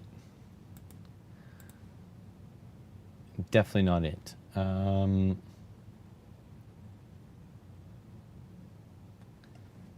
So I'll tell Gemini, definitely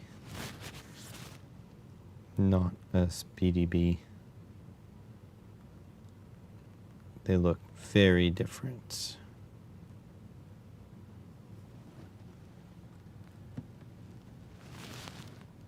Never had a drone, hate where the restrictions are going. What restrictions? Is it that you mean the US restrictions? Because I'm in Canada, I don't have to deal with that.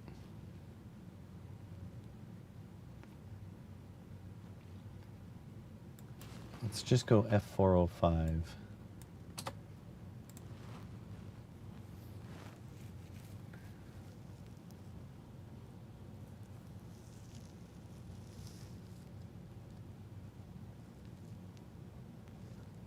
Because it is like this. This is like this identical kit. But my box doesn't have the documentation like this box has. So I have the box.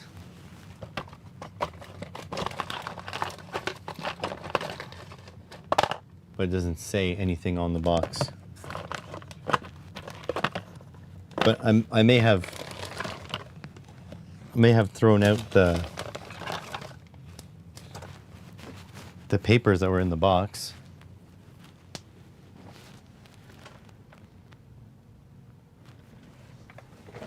Let's see what Gemini says.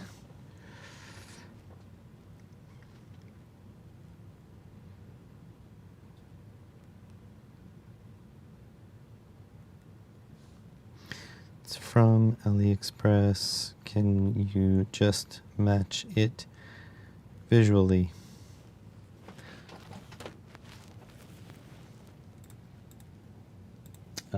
Here. Should go flight controller. See what we get.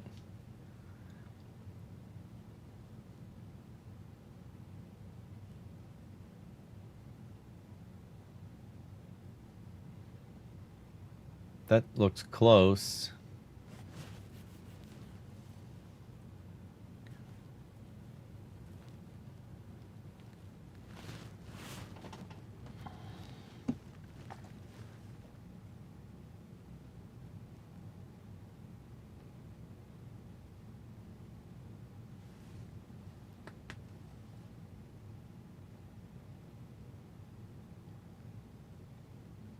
That looks pretty good.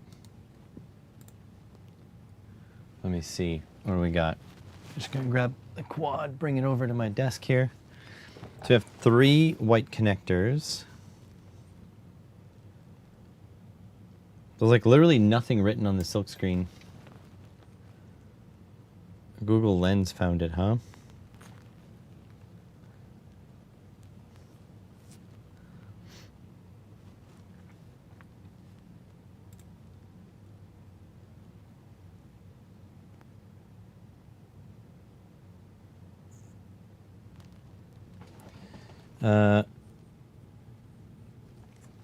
Hack RC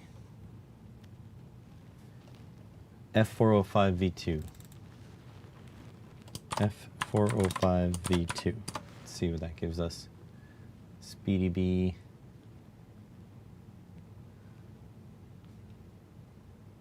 That's V3.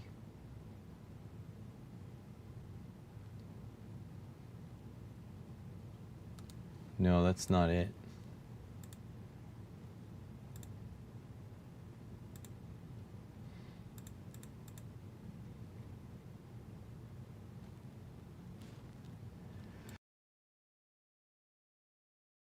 Had to sneeze there.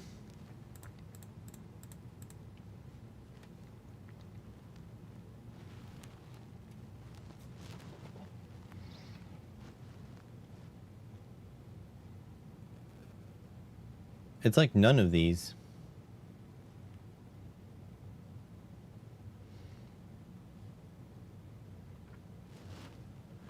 I might try Google Lens. How do I set?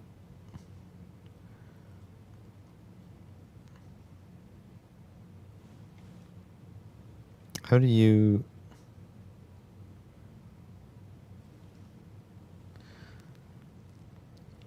Oh, here, Lens.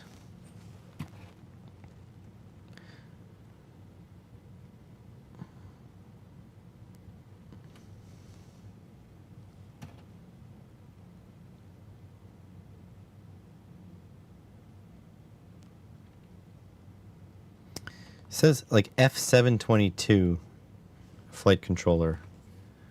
So let's try that. 9i mod F722. That does look very close.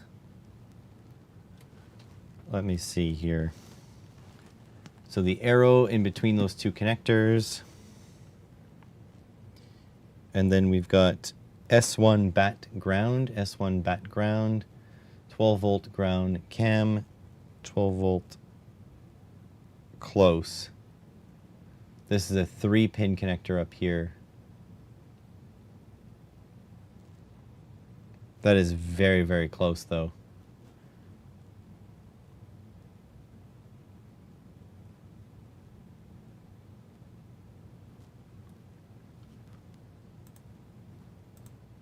What chip is on the F702, 722?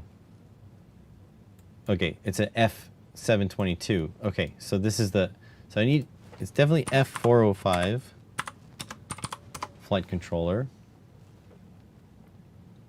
We just need to find the correct F405.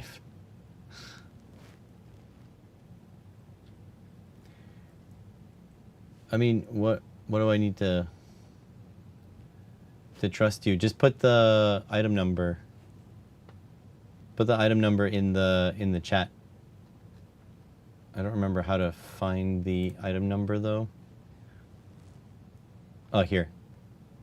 This number. So just the /item/ and then that number.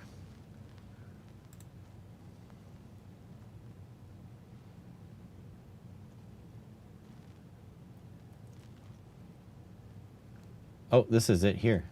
F405. This got to be it. This is it. It's either it or close enough to it. No, this has a 3-pin up here. I have a 4-pin. I wonder why.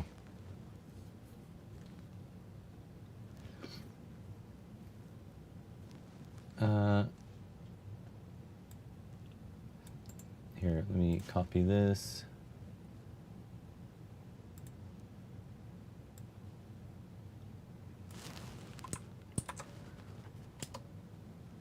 Oops.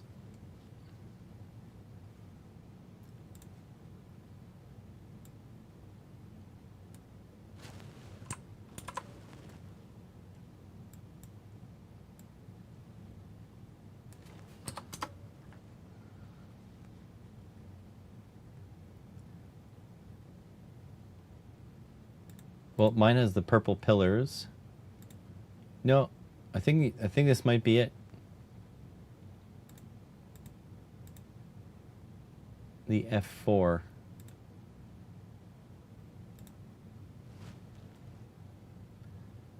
Every one of these are 4-pin.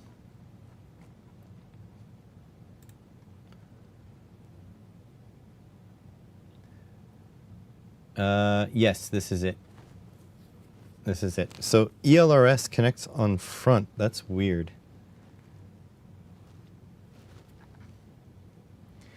Camera connects on the side.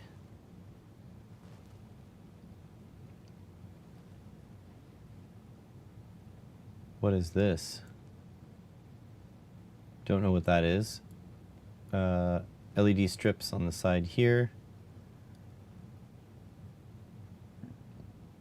Looks like VTX is going to connect directly back here. No, wait. What? Is there two? DJI Air connects there. So this is for the VTX.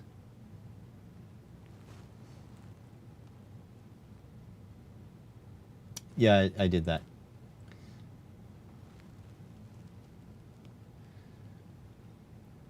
Okay, so this is good. I'm going to save this. Save image as. Desktop. Drone.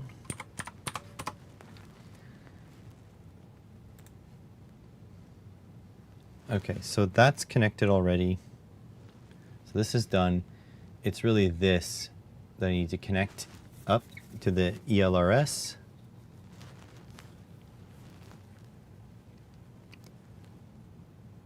And I want my ELRS to slide underneath my video transmitter.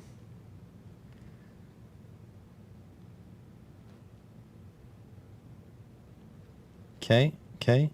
I think we can get this done today, because we only really need to connect these two and the transmitter.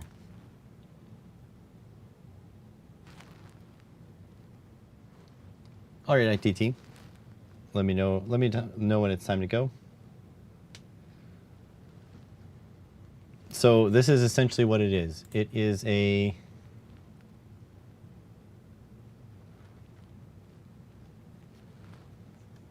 whatever this is.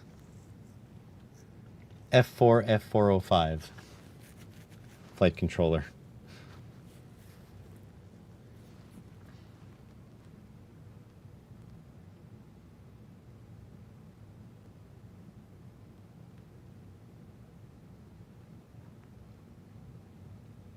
And then motor 1, 2, 3, 4. These are already done. Top of the ESC, yep.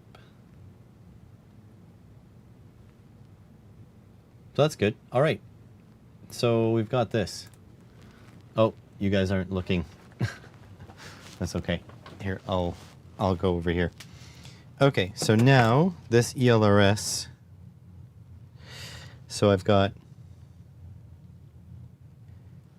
ground positive TR.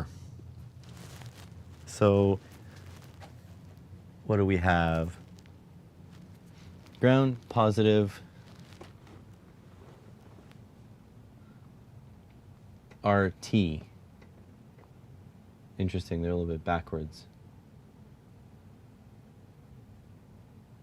Oh, R goes to T. Oh, it goes this way. Okay, I think I understand now. So RT plus minus, and then if you look here, we got RT plus minus. So this is ELRS. That would make sense. Okay. So let's find the cabling for this. That would be up here somewhere. Should be a little harness. This is 4-wire, so that must be it. But then again, the camera is 4-wire, right? No, the camera is 3-wire. Hooks up there. Camera is indeed 3-wire, and it hooks up onto here. So that's good. And it has a little pigtail. We're going to need these bolts. So yeah, this is our ELRS connector. I wish it was just going to plug into here, but that's for like higher end stuff. Also, you guys probably want me to come up a little bit so you guys can see a little bit better. So here we go.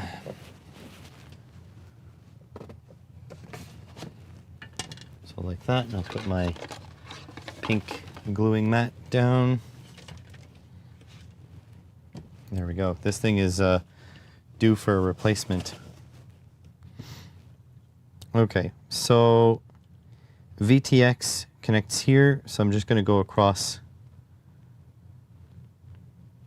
around town like this and connect there. ELRS will come around somewhere and go somewhere. This might be like genuinely too big to fit anywhere.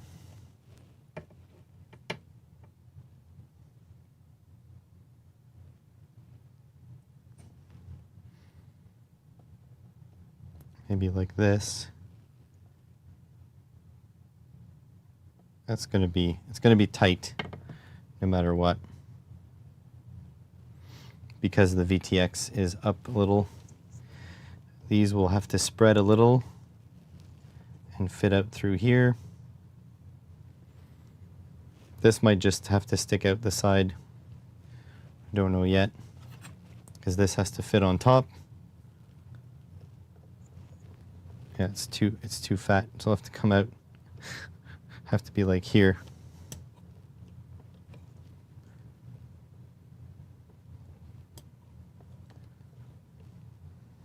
I'll get this thing flying come hell or high water.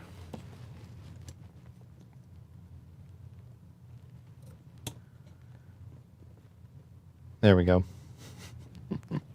Stuff that over there. Okay, so let's connect the ELRS then. So let's grab this. Someone has to look up what ELRS means. Yeah, I know, poor capacitor. Because ELRS stands for something long range system.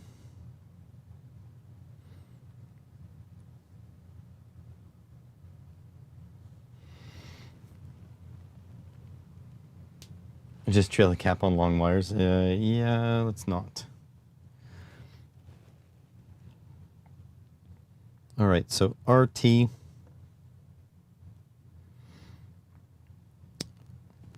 pos and neg.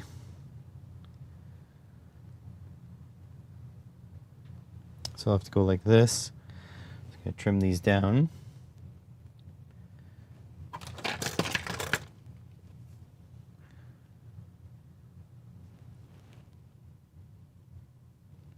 You know what? I don't know. I'm going to use the full length of these.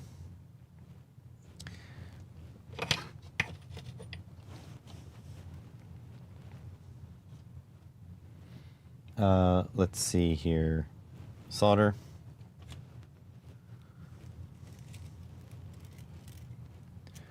In fact, the power supply uses a dongle for the banana jack. Shows as an afterthought. Yeah, absolutely. Can't get it working. You can always toss it across the room. It'll fly once. Yep.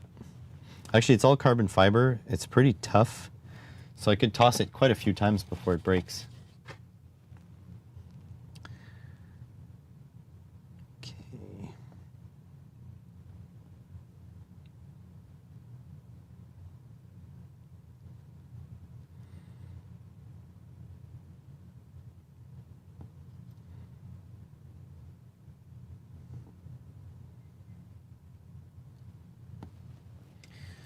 Here we go.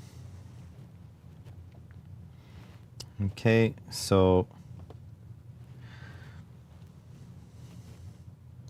we're going white.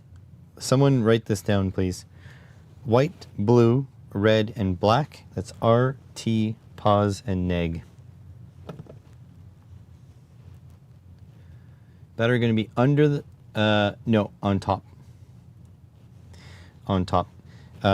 The center of balance on these things, I won't say that it doesn't matter, but because the torque of the motors is so high compared to the weight of the vehicle, it's like not a problem. Of course, the better option would be to have battery swinging low and all of the electronics in the center stack.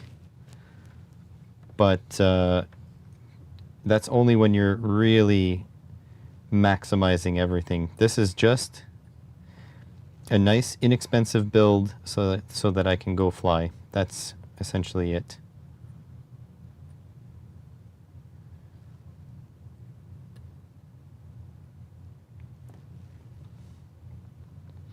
I'm not going to race with this. I am just literally going to go into a field and fly. And in fact, it's a little bit too heavy. So this thing will fly. It'll need my pilot number attached to it.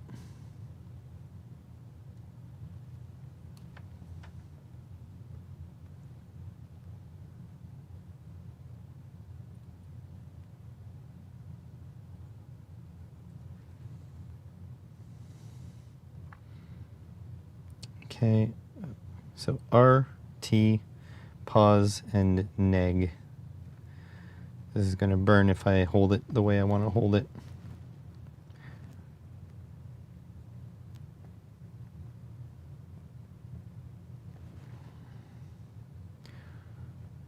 That and neg.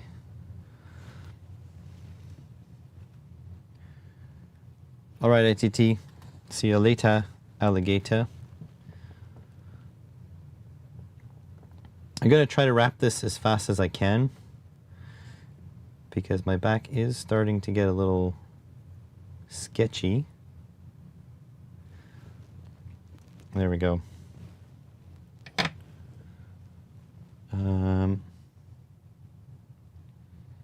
Video drone on Make Magazine, 14 grams.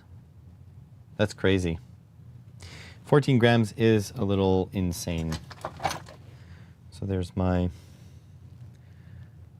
soldering for you guys to check.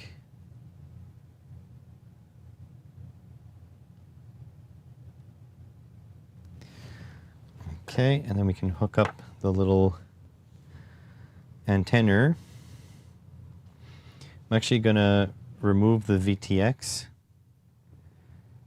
for this just because it'll be easier to run the wires.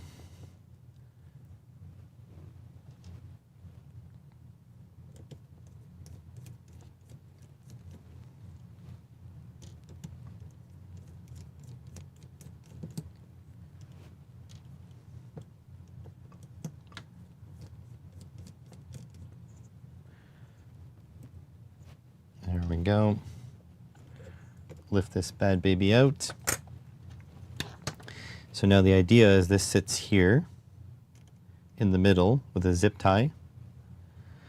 And then the little antenna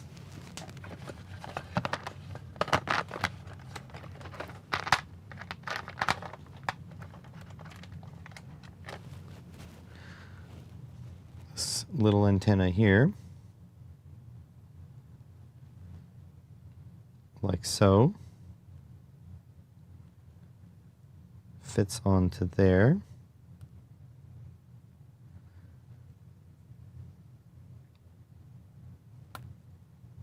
There we go. And then this antenna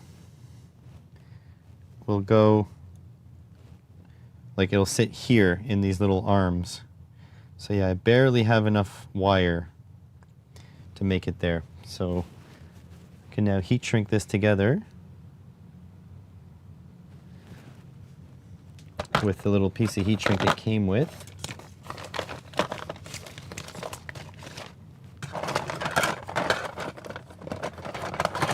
Should be in here somewheres.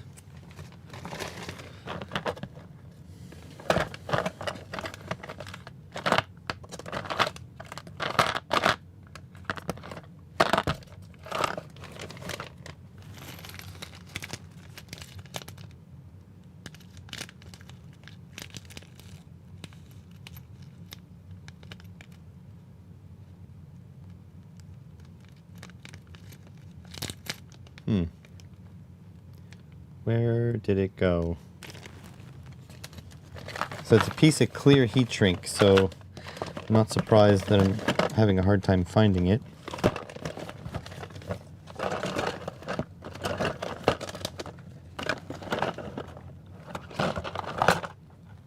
Is it on my bench already? Was it in here? Oh yeah, here it is. Like the drone videos where they explore cliff-dwelling caves. Yeah, yeah. So here we go on ELRS. Did anybody look up what ELRS means? Express Long Range System, I guess. The LRS part.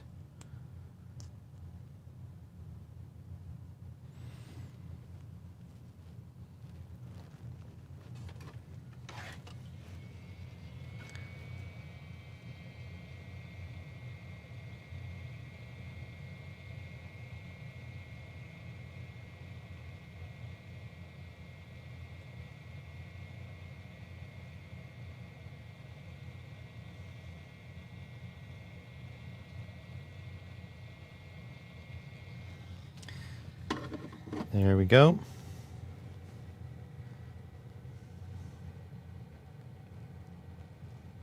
Okay, we're going to let that cool a little bit. Yeah, okay, Express Long Range System. It doesn't say on here if it's, oh yeah, it's 2.4 gigahertz. Hopefully that's what I bought the transmitter as. So I bought a Radio Master Pocket, which is kind of like the de facto budget standard. Okay, like this. Stick these in here, 1 and 2. Sort of like that.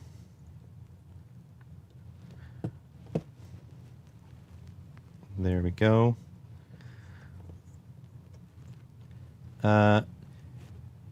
Does the EMI on the motor leads cause problems with the other parts? Yes. Yes. All of the parts inside of a drone have to be EMI sort of hardened, because they are built for pretty much the worst environment that your signaling electronics can be part of, essentially. Okay, so where does ELRS plug in now? So it's RX to R2, TX to T2. So did anybody write down the order? So it's the all the way left to all the way right. So we're starting blue here.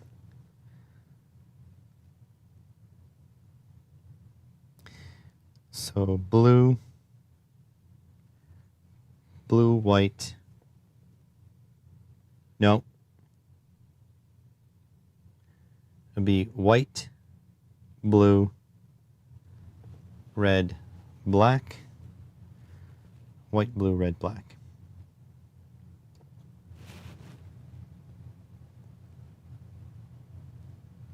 And they're doing R to T, yeah. So white, blue, red, black.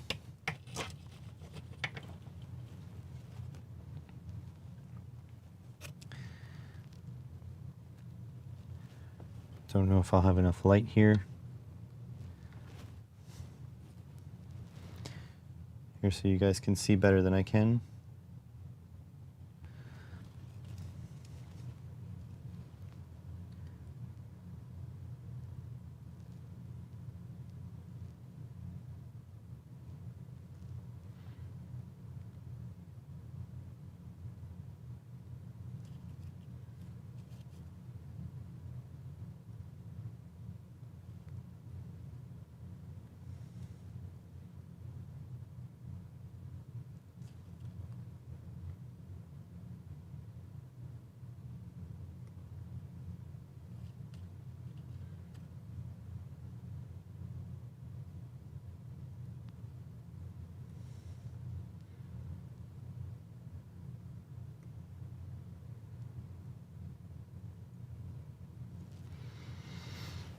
Okay, let me get my soldering visor because this is very fine work and my back is starting to ache, so it's going to test my patience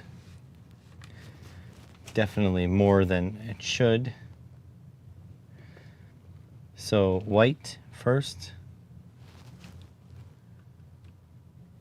Yeah, white and blue, red, black.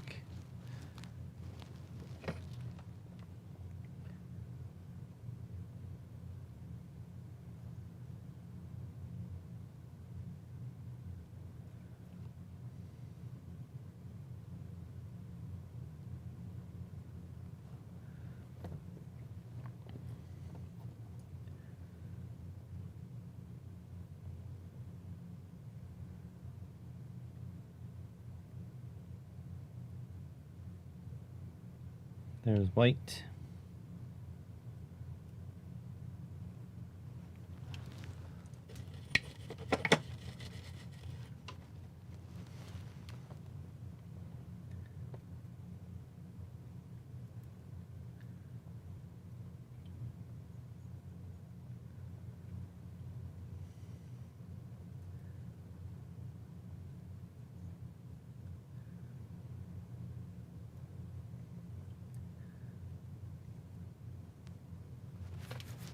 A little hard to get in there.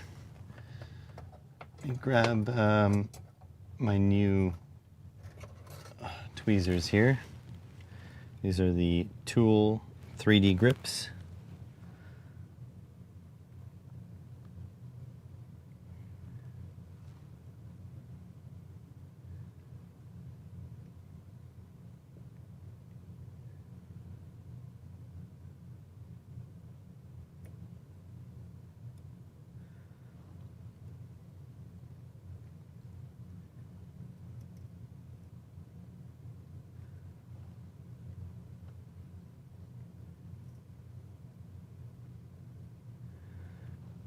Okay, and then red and black.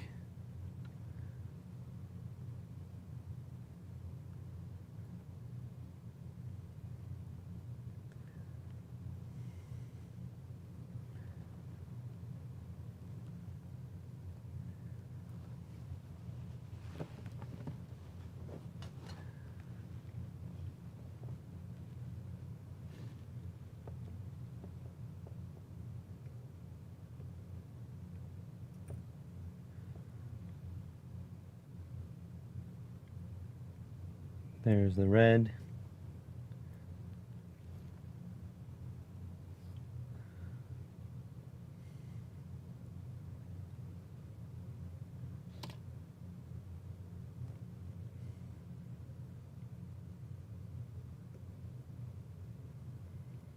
There's the black. So I just need to inspect up close to make sure that there's no shorts.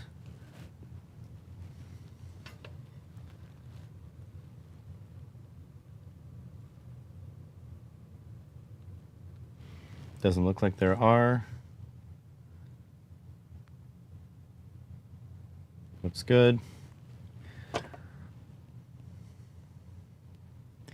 So we'll have to kind of zip tie these things down and around to get out of the rain.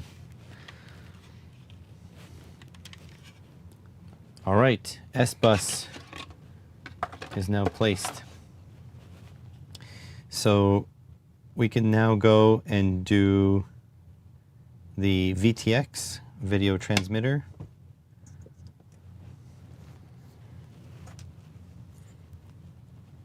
So I've got DC ground 5 volts IRC video. Let's see. Ground, battery, VTX, and TX. Nothing in there. Nothing in there really explains. So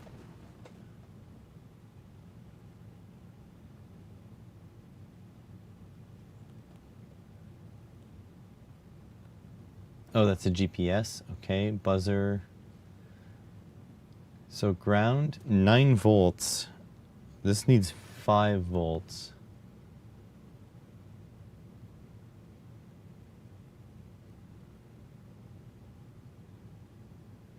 I'm not quite sure.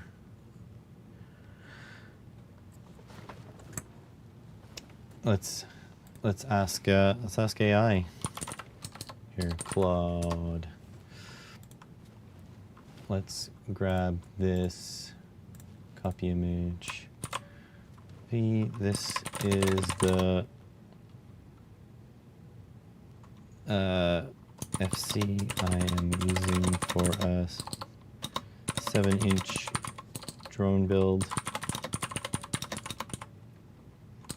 My question is for the VTX.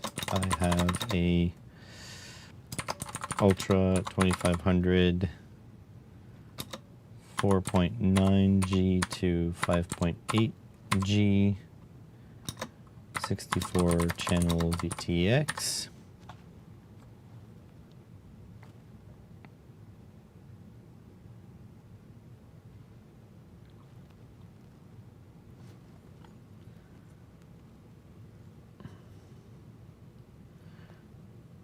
Okay, and then the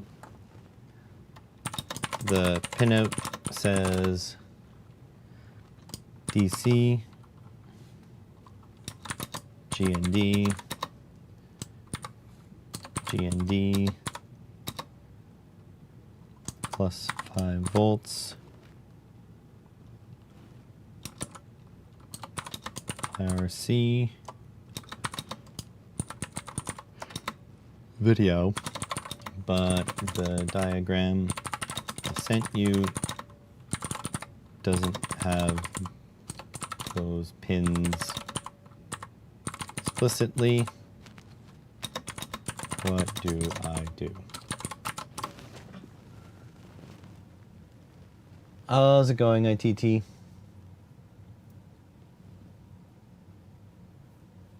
Thank you, Franco. No, I appreciate you.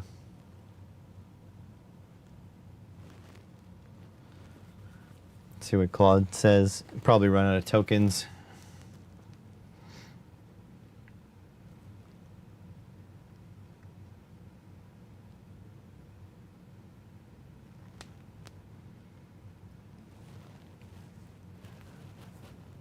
Good news! FC does have those connections just labeled differently. On this FC VTX power control block bottom left area, one already wired to the AKK style VTX in your diagrams, labeled ground, 9 volts, VTX, and TX.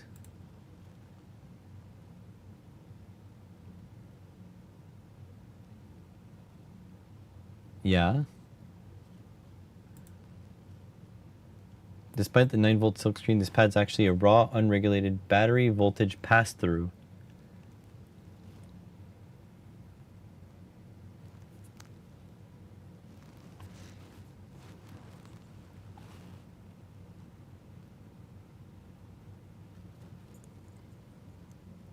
video VTX carries the analog signal out of the FC. IRC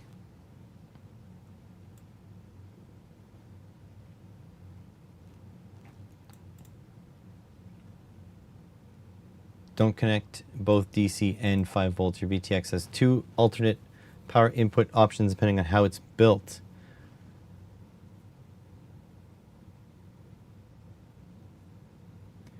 DC pin to the FC's 9-volt pad and leave 5-volt disconnected.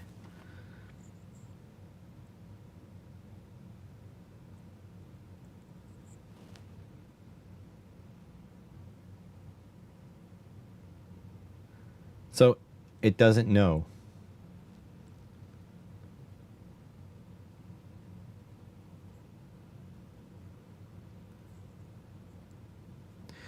All right, let's try the searching for the Ultra 2500 VTX. So this is it.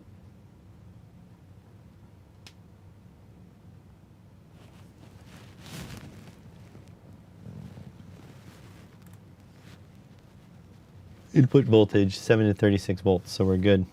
So it outputs the 5 volts.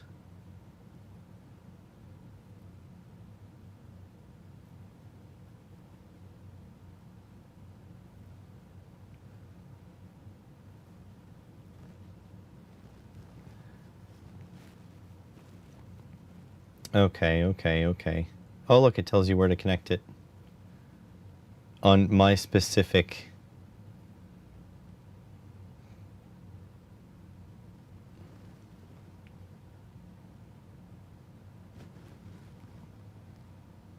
Huh.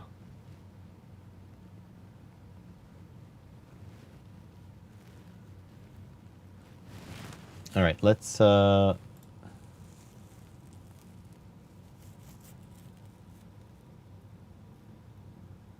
The shower was great. Nice. Save image as drone 2.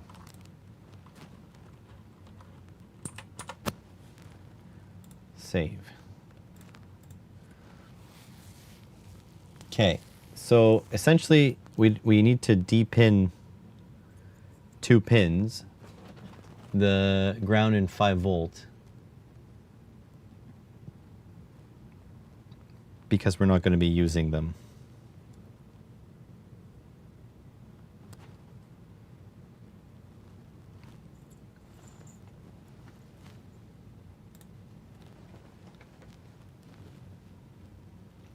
What's the start of an ad or a scam? The Claude?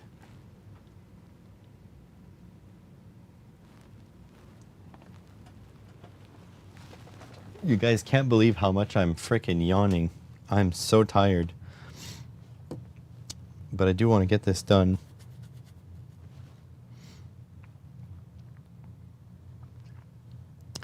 Okay, so we need to take out the 2 middle pins. This could end up with me stabbing myself, so... and this is live, so ain't no way I can edit it out before you get to see it. So if you're squeamish, I'll let you know when I'm done. So here is 1 wire coming out.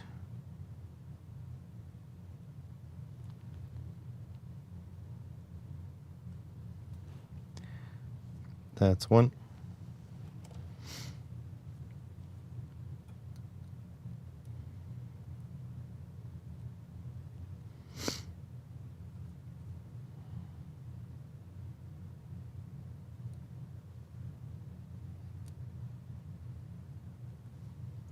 And that's 2. Like a pro. Don't make a mistake through tiredness. Well, you guys are here to double check my shit, right? And now my nose is runny because I keep yawning. There we go.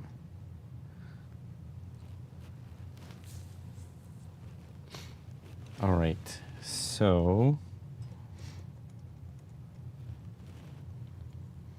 let's hook this back up.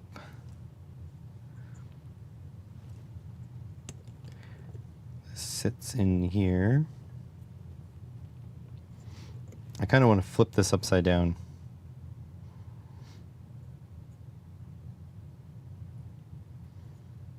Simply because I don't want the power connector pressing on the clip. Yeah, I think that's better.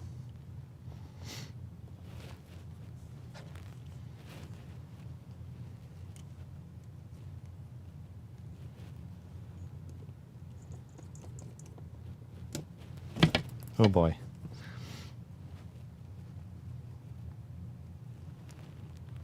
You're tired too, Franco? 80% asleep. Don't think you can. Oh, come on, guys. This is a team effort.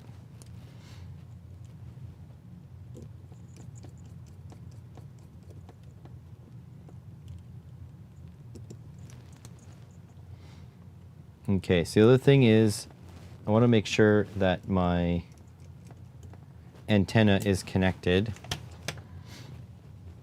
because if you turn these things on without an antenna, you will fry. All transmitters need their antennas connected. The receiver's not as important, but the transmitter needs it connected. So, but I do need the carbon frame on first.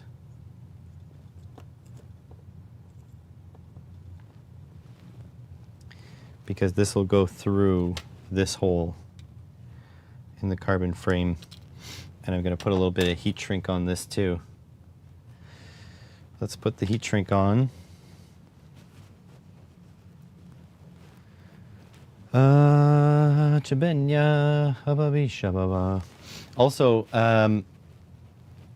the only thing is I don't have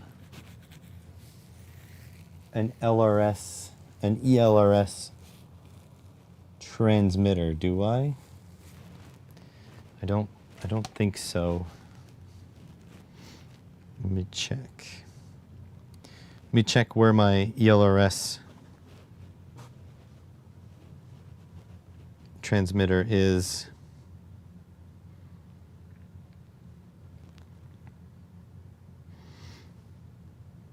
Freaking Google is noticing I'm going to my work every day, and it keeps asking me for my opinion. How was the place that you work? Help people, find the accessible entrances. Like, no. This is a secret. You don't know where I work. Track. Oh, man. It's still in China.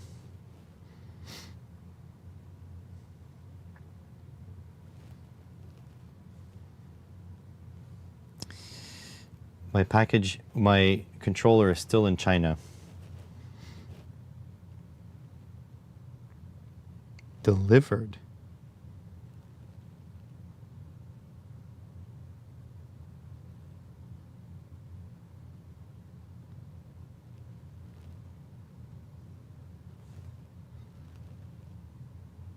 Something I ordered delivered. What about this one?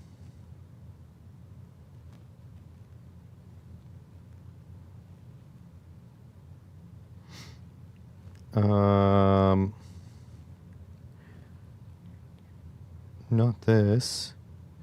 Oh, this? Okay. So, okay, let me see if I could pick up a transmitter on Amazon.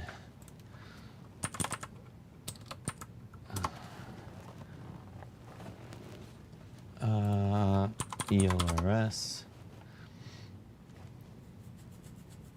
Yeah, I could, but it'd be $50 more than what I paid for the one that's already on the way. Oh my God.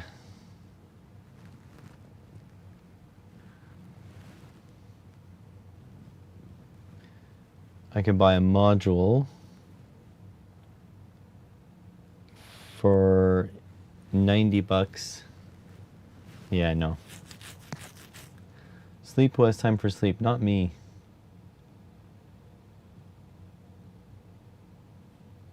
You've been put on some new pills. Still waiting for delivery. Okay, so I kind of am doing this for nothing. I will continue to do it for a few more minutes until my back can't take it anymore. But we're doing this for nothing. And that's simply because I don't even have the remote for it. So, yeah. All right, so what do we have? Let me pull up the diagram. Oops. Shift T.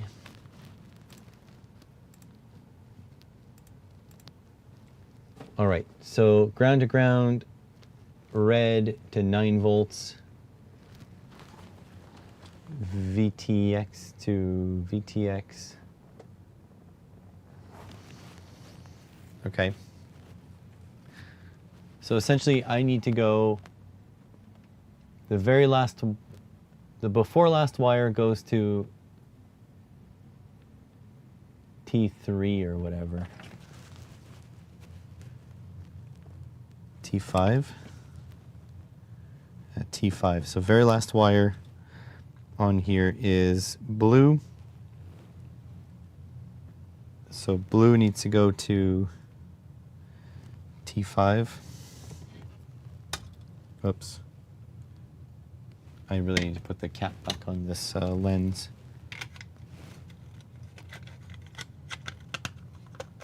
There we go.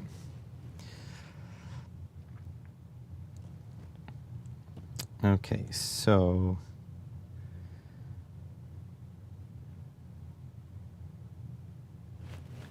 they're saying that yellow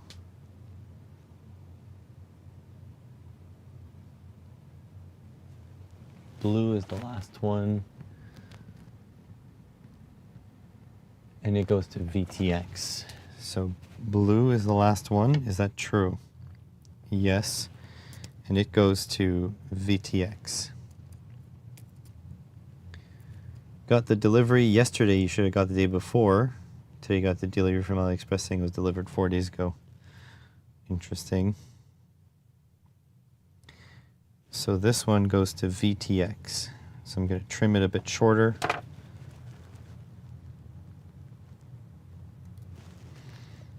Hopefully I'm not making a mistake because then I have to order more parts.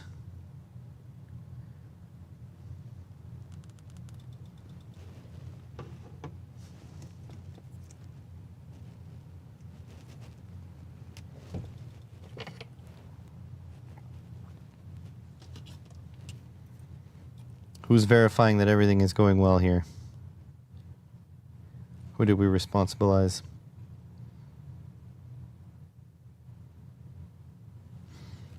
Okay. VTX. So that should be video.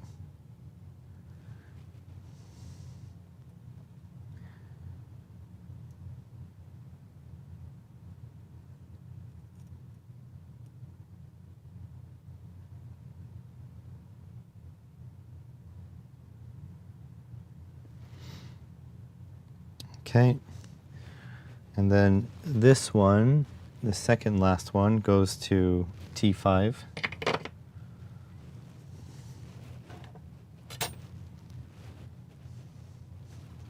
Choppers.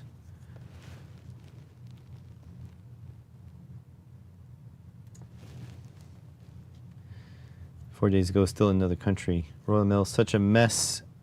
Government is investigating them. Interesting. I saw in the UK that Binface didn't win. I was very disappointed to hear that.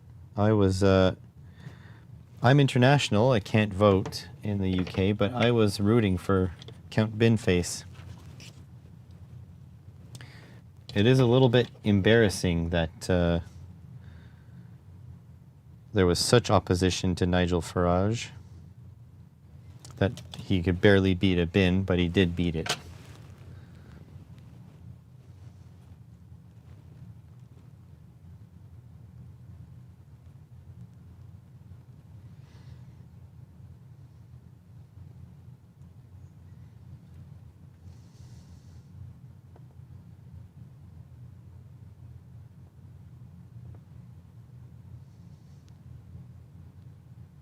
Oops, didn't pre-tin the pad. Poor bin face lost. You got a heat wave, third of this year.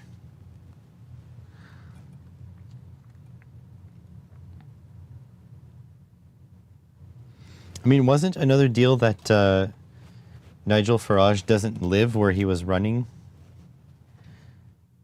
He was just running there because, or else he would lose, like in a normal riding.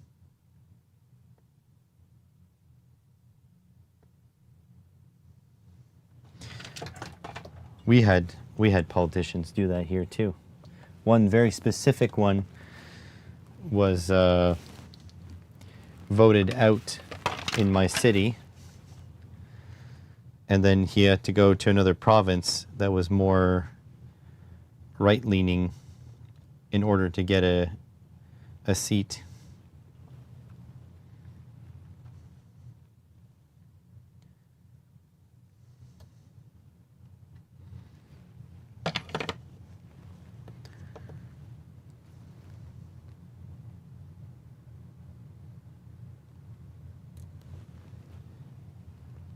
Who knows? Whole system's corrupt. Yeah.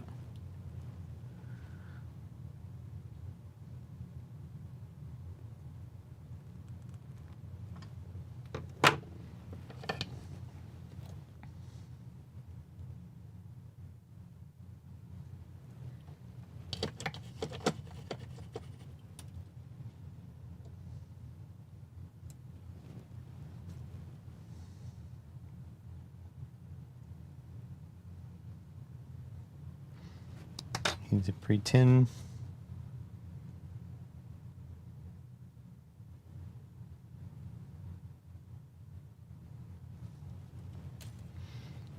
Ultra rich always wins. Yeah, yeah, because they can buy influence. Yep.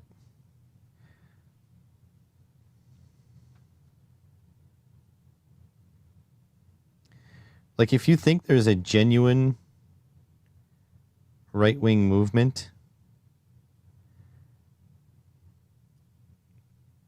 I think you need to check yourself, because it seems like all these content creators that are pro right-wing movement, when the money dries up, they are quite quiet.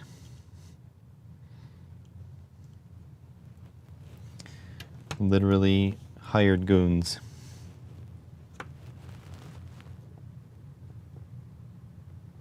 And I'm talking worldwide.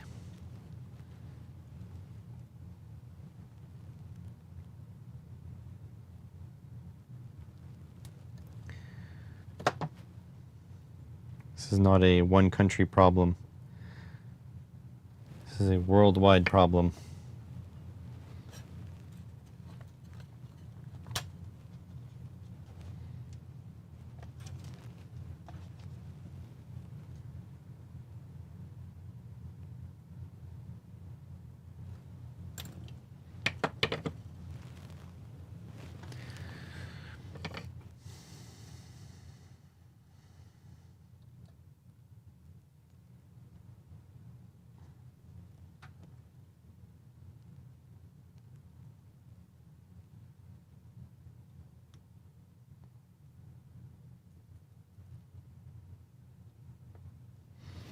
There we go.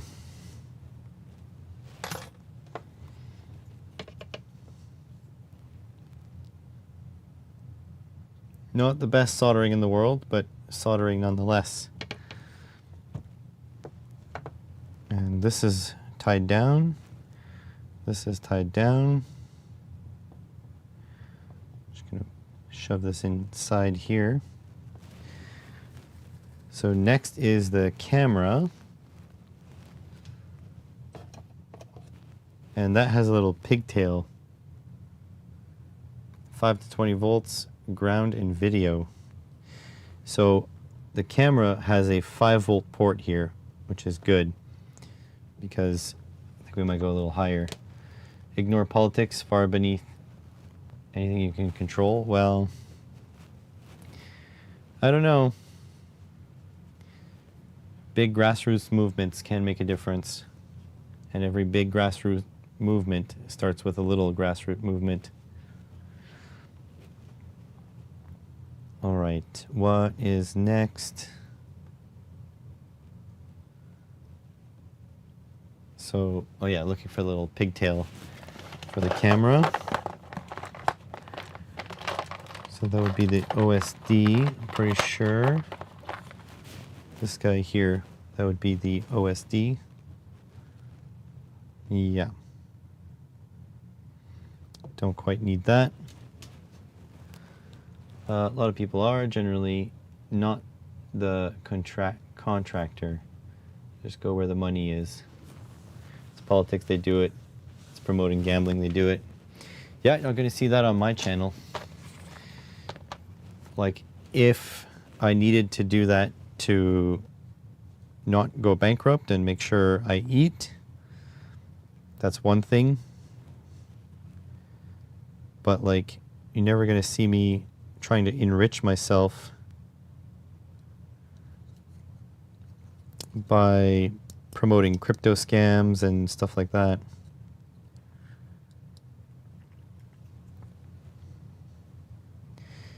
Gambling, I'm not totally against. Like, I'm not 100% against it. I don't think I would do it. Because for some people, it can be quite devastating. So that doesn't seem to fit. Maybe it's this side.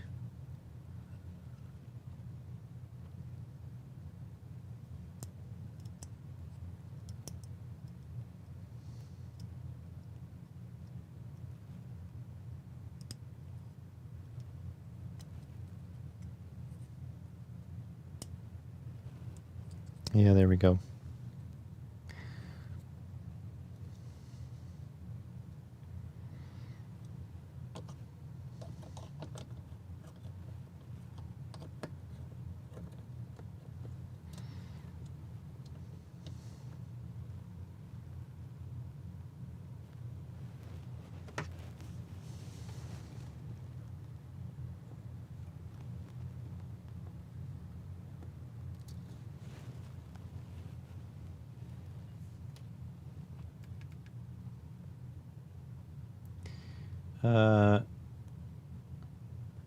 All the gold in Fort Knox been replaced by fake gold. I mean, I don't think so, but I do think that there's certainly going to be less in Fort Knox in 2 years than there was a couple of years ago.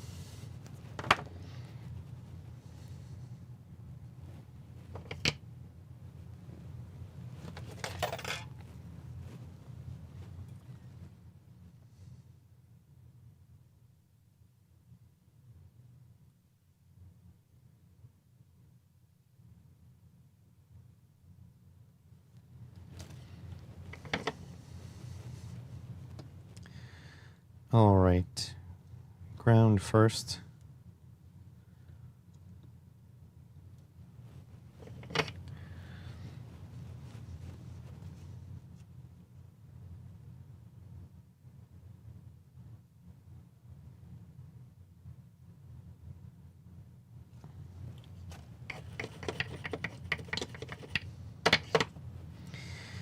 Oh, my freaking back. Gonna have to leave. All right. Have a good one. Appreciate you being here. Stream is almost done, so I'm mostly going to put this thing together, and that's it. Call it a day. Won't be able to start it, sadly. Well, maybe I'll plug it into the PC and see if it comes to life. So I know these things are programmable.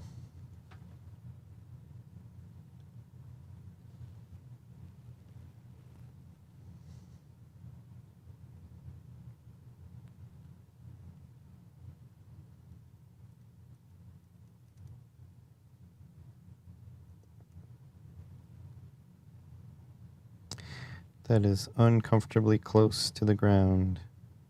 There we go.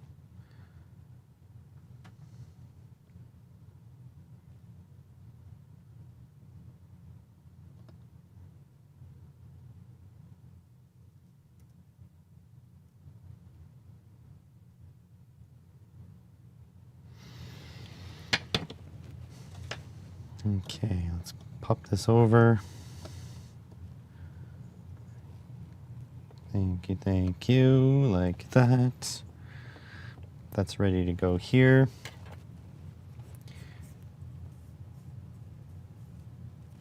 Needs to be refunded, yep. I mean, it's gonna be a poop show.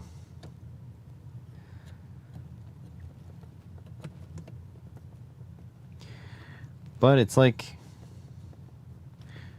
can't put a clown in power and expect to not have a circus. I don't see the logic there.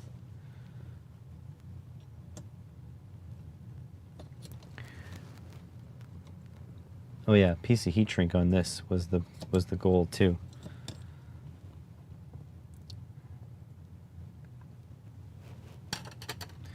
So need a piece of heat shrink here.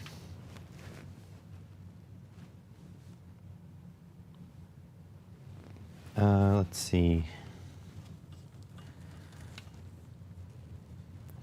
This is going to be too thick or too thin, yeah.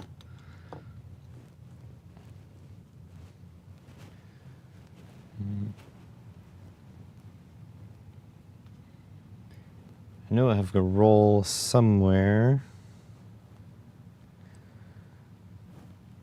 of like thicker stuff, but not too thick. You know what? I could use some red. Gonna look a little pretty.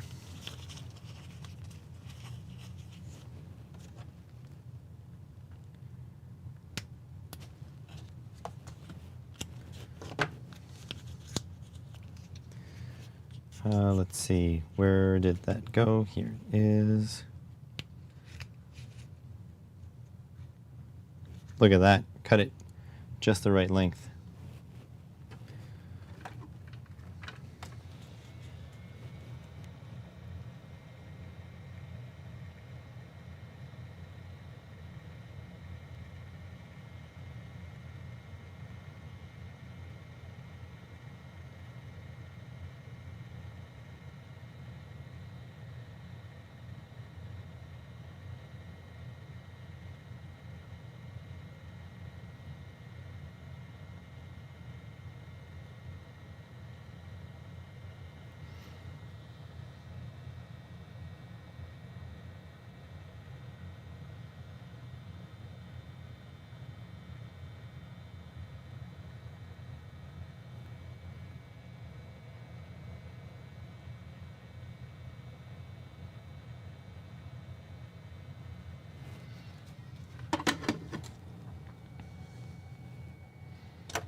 All right, in you go.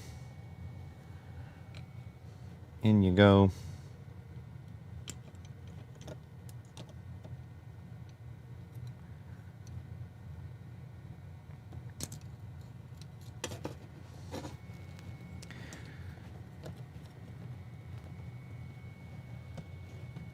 Let's pop some screws into there.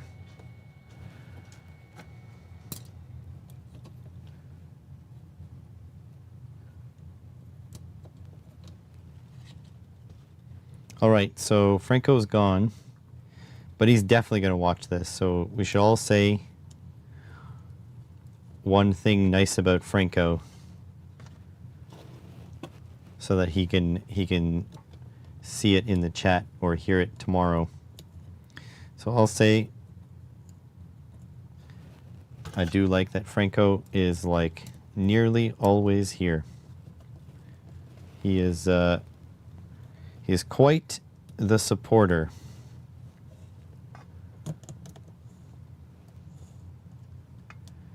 Your last PCB design, you made a jumper labeled Magic Smoke. Nice. I made some art. So in my new job, I am in charge of designing PCBs. I design PCBs. And I definitely put in some PCB art. So if ever it gets discovered where I work, people who have access to the stuff that I have built, they will be able to go check out my PCB art. So this isn't quite working out the way I wanted it to. So if I can fit it through this hole, that would be the ideal, but it's not quite working out that way. Like, need like a pretty severe angle. Franco naps well. Yeah, there we go.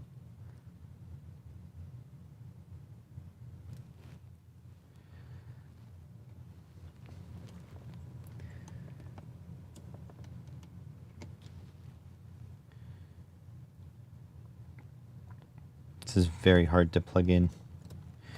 And like, everything is so tight.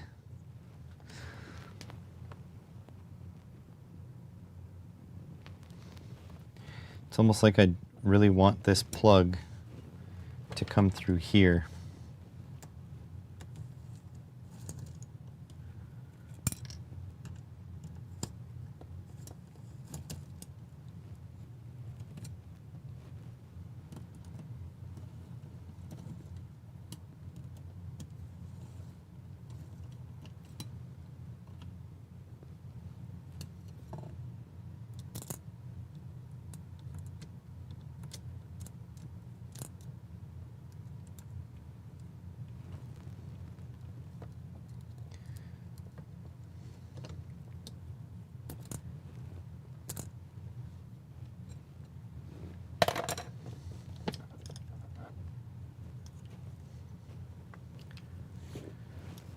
Get out of here. There we go. All right, let's try this again.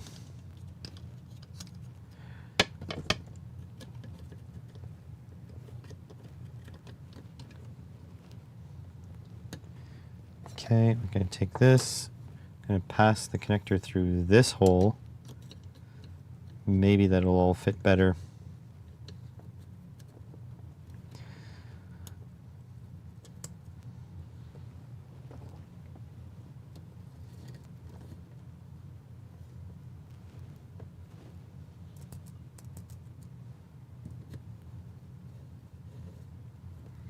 I haven't tried with the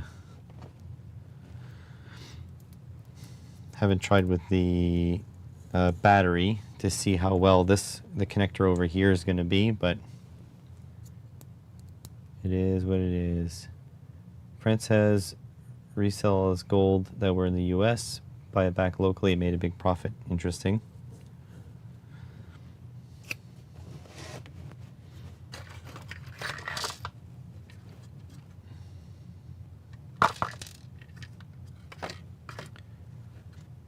Okay.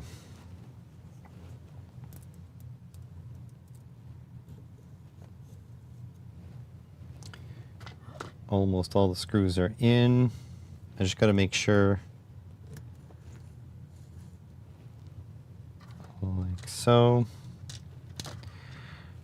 Got to make sure that we don't have any shorts as well.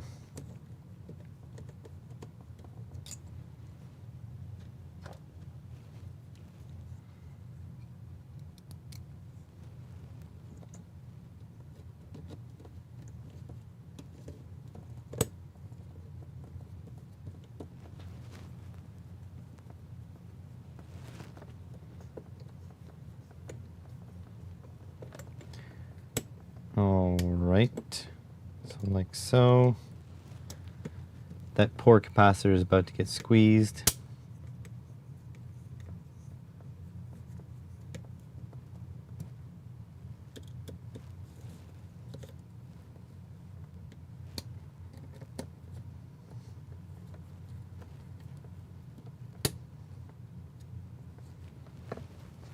These are properly in the holes. Sure seems like it.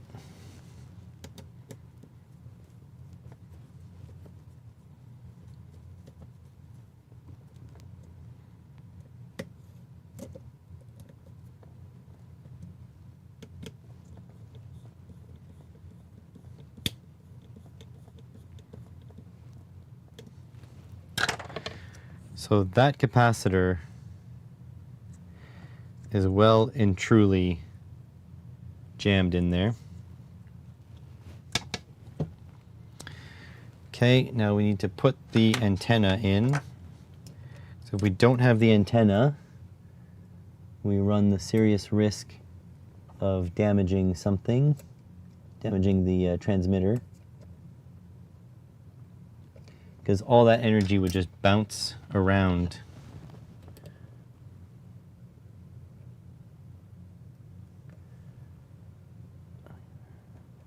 Come on.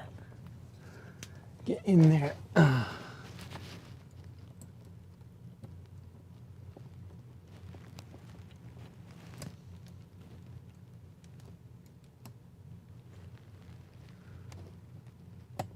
There we go. That plugged in. There we go. So that's good. ELRS is underneath there. That's good. Very, very tight on the capacitor. Oh,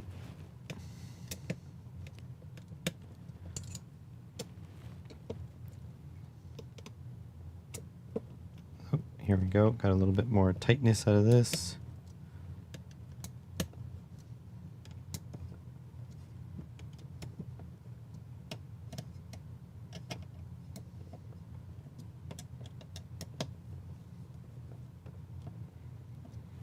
There we go. So that is theoretically a completed build. I do want to make sure I don't have any shorts. I do want to power it up with a current limited supply. And here I have the connector I can do that with. That's good. Let me plug in my big ass power supply. There we go. So we're going to put it in the 6024. And we are going to put, these are the batteries I bought for it. I don't know if they're still good, because they've been chilling there for a while.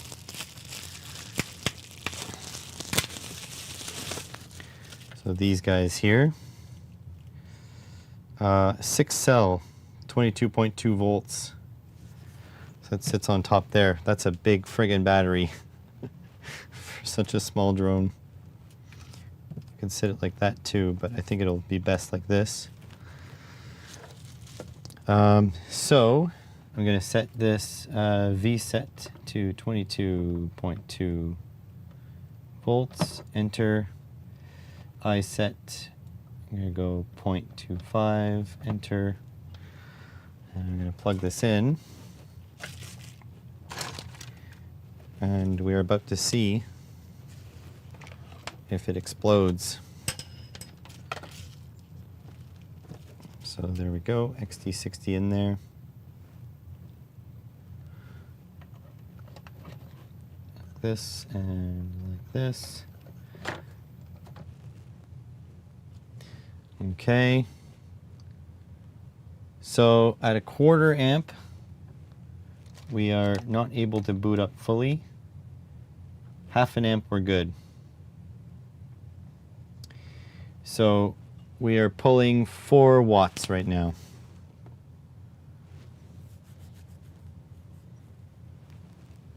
$14 watts now.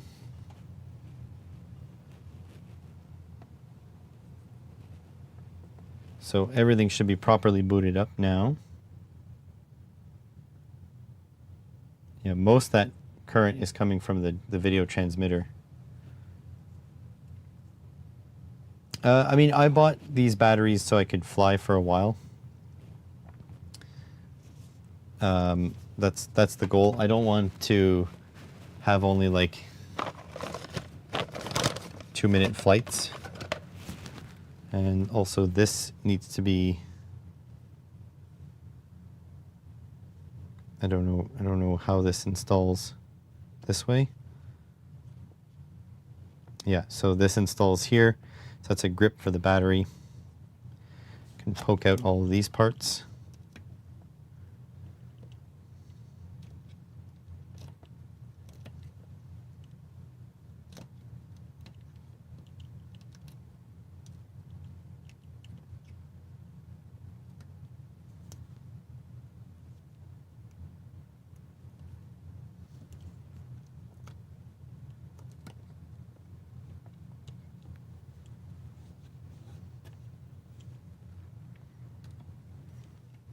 So yeah, we have 15 watts on standby here. It's quite a bit of current.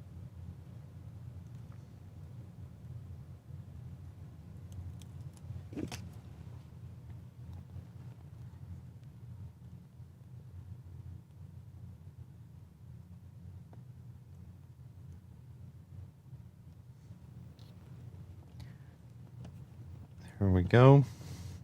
There's like a rubber pad for the battery. 14 watts doing nothing? Yeah, it's because this is, so it's not actually doing nothing. This is transmitting, which reminds me, we should check to see if it'll receive. Because right now the camera should be like active. I'm missing an antenna though. I don't know where it went. Hopefully it's okay with just one. Let's go power. Okay, so see right now it shows like nothing. If I go search,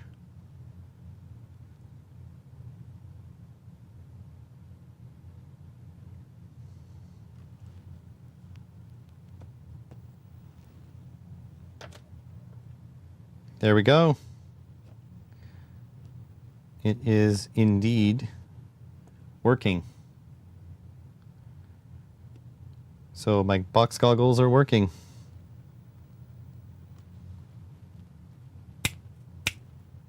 The latency is extremely short.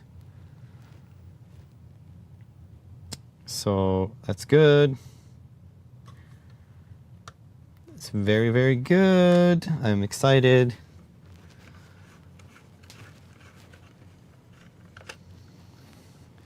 So yeah, that's why it's taking up so much current. But now we can plug this into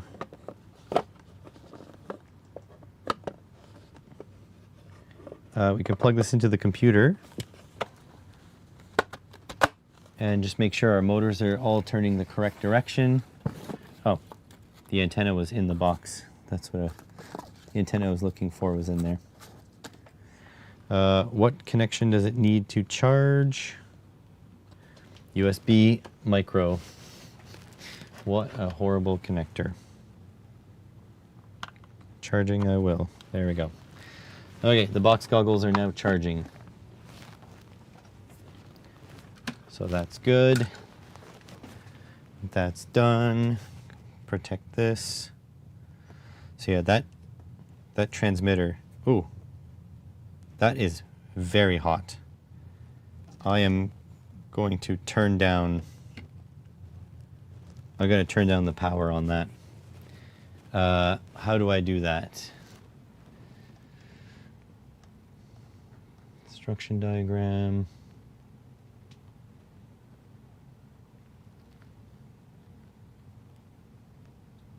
Remote control.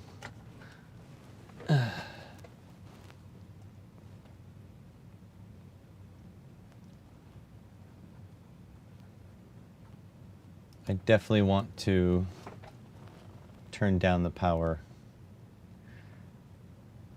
User manual. Power band. Red. So top closest to antenna. So is this a switch? Like how do I?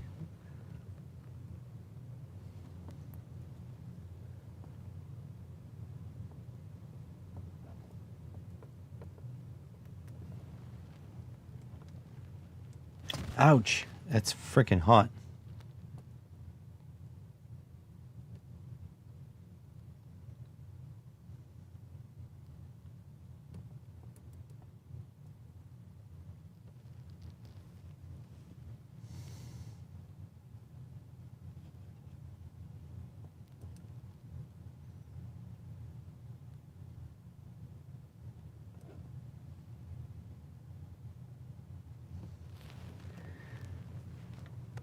Power band, what's this?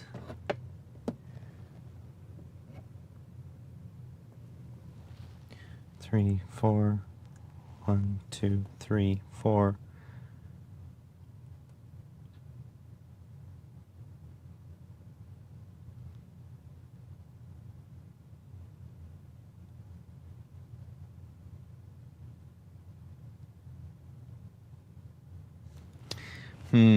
Have to look up how to change that. Mode switch button.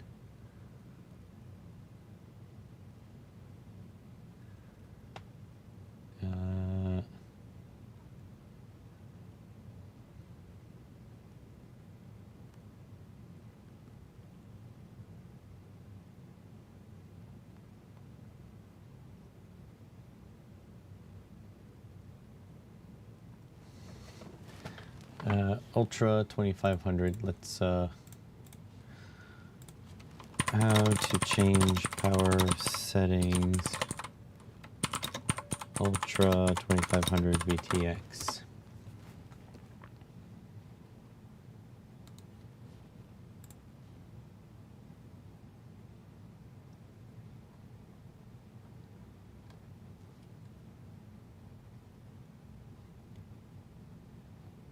Press and hold for 2 seconds, enter power selection.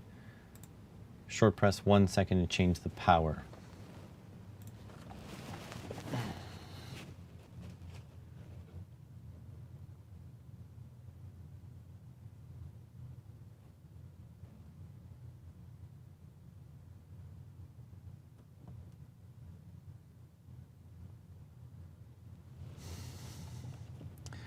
I don't know if you guys can see that. Ow, it freaking burns. It is hot.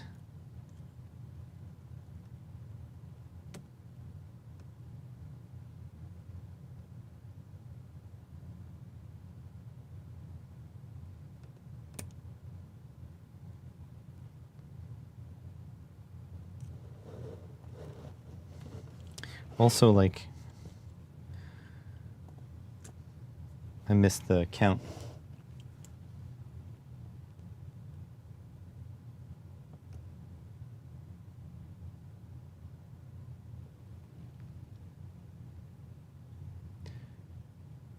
Yeah, but I do have a thermal camera, but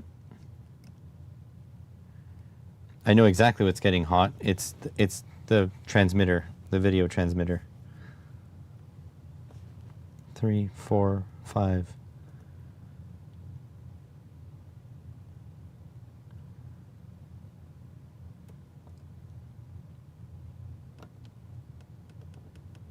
Let me change it.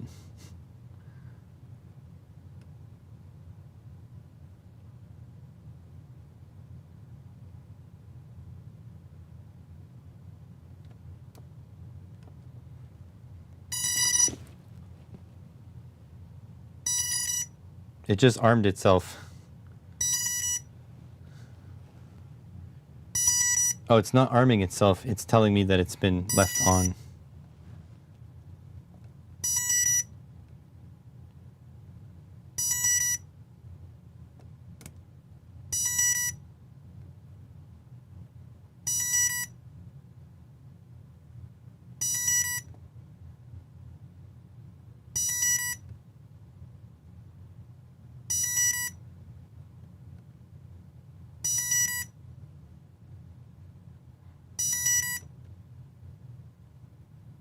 There we go. Low power mode now. Okay, so I managed it. Because I didn't need that much current. So yeah, this is telling me that it's been on for a while now.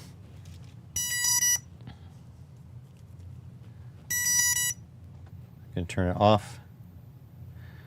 Go now back on.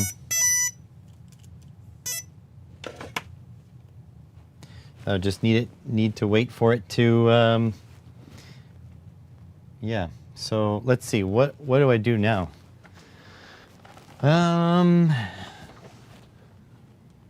Screen. Let's go back to Claude. It's all put together. I don't have a compatible ELRS transmitter for it.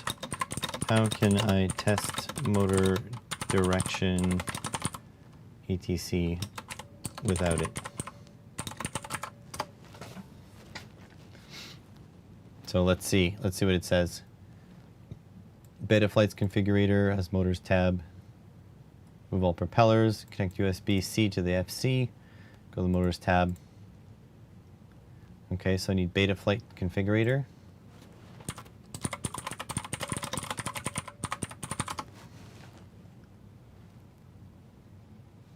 Okay.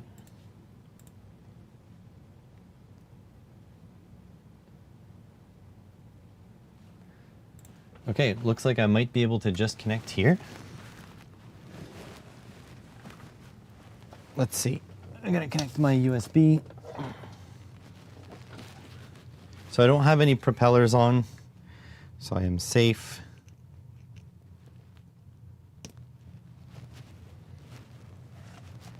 Setting up the STM32F405.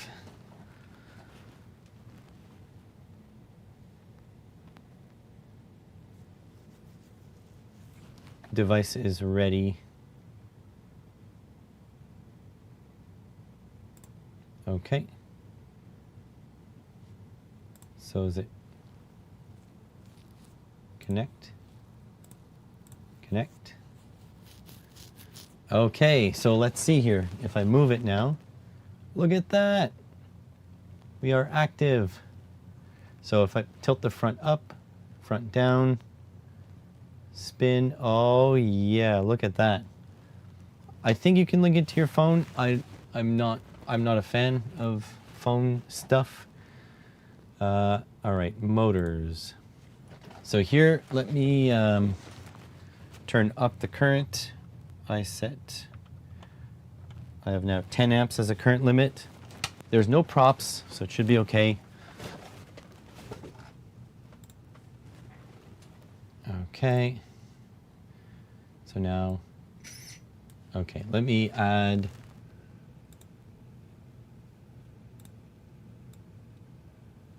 Give me a second here.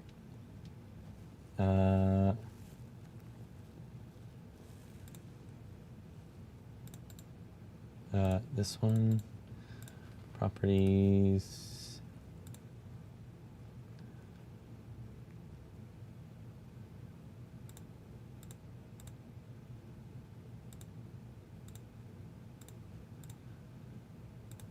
I don't know if I can add the other camera. How am I linked to the screen?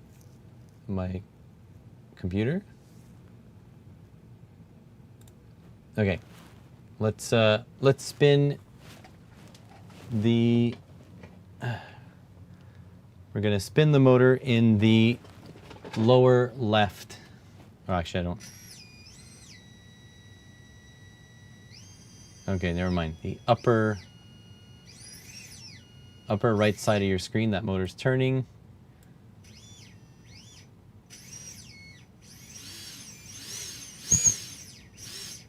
Pretty nice.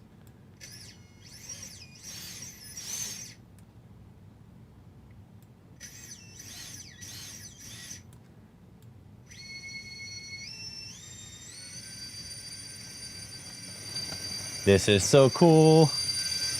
They are working. So just for proof that they're working,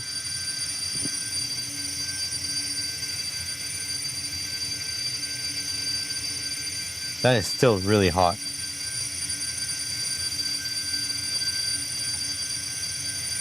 So we're only using 45 watts right now.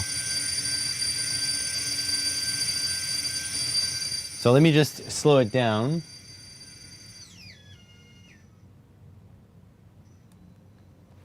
Okay, let's make sure they all spin the correct way. So this one's turning this way.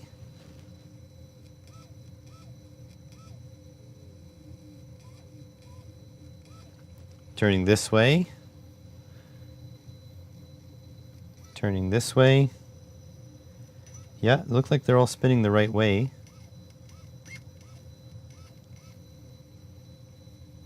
Pretty neat.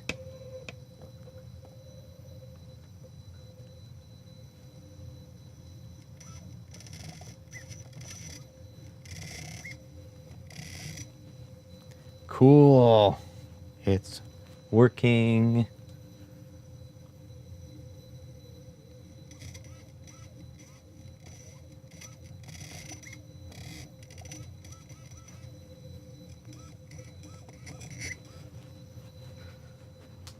This is going to be great. Nice.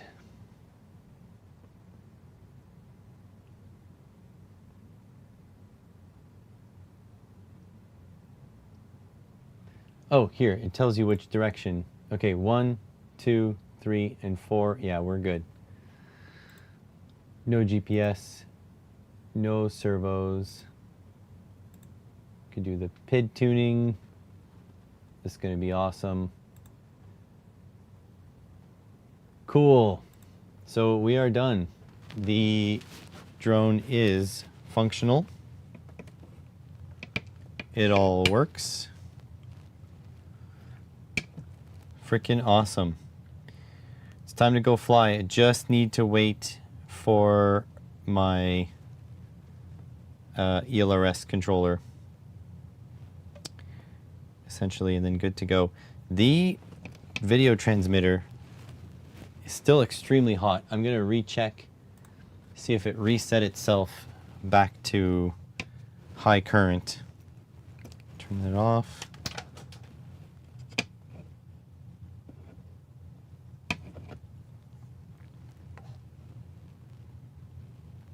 Nope, just one flash. Watch this, the red. One flash. So that should be the lowest power mode it goes. Mind you, it might still be hot from before. Let me see here. This. Yeah, flash one time. 25 milliwatts.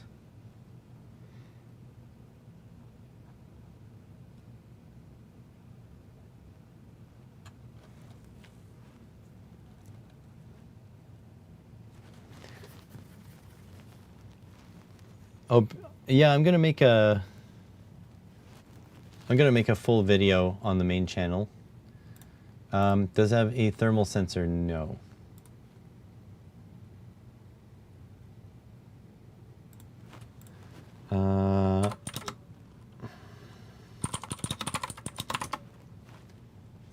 It doesn't have a thermal sensor. But yeah, pretty excited. Get this running.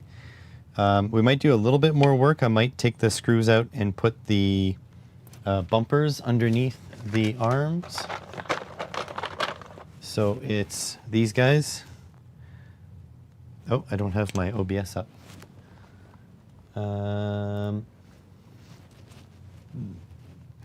So they'll go under like this. I have to run the screws back through them if my threads are long enough. So could potentially do that. And yeah, other than that, we are just waiting for the ELRS controller, which will be coming in at some point. And then if you're wondering, these are the props for them. So just to show you, this is a big 7-inch quadcopter. It has 7-inch props. So yeah, they're pretty big. So when the battery sits like this,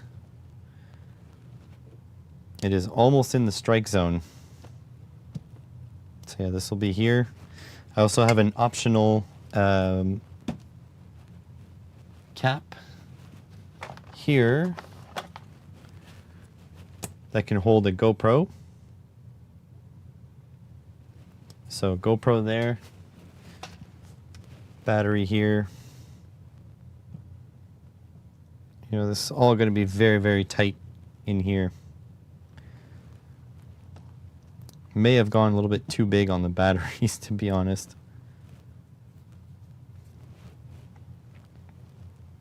But it is what it is.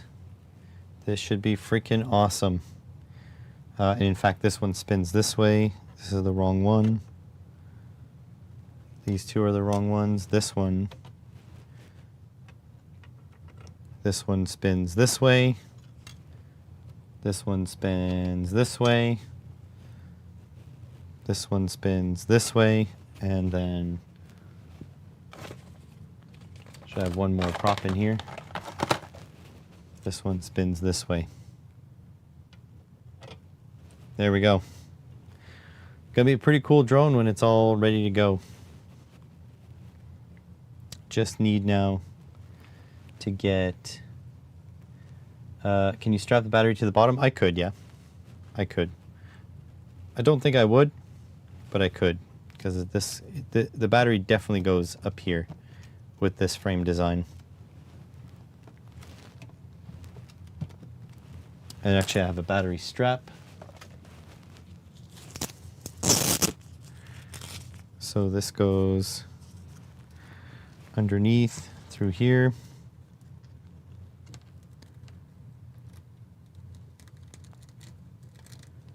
Carefully not to destroy anything. And this goes on here. And then this goes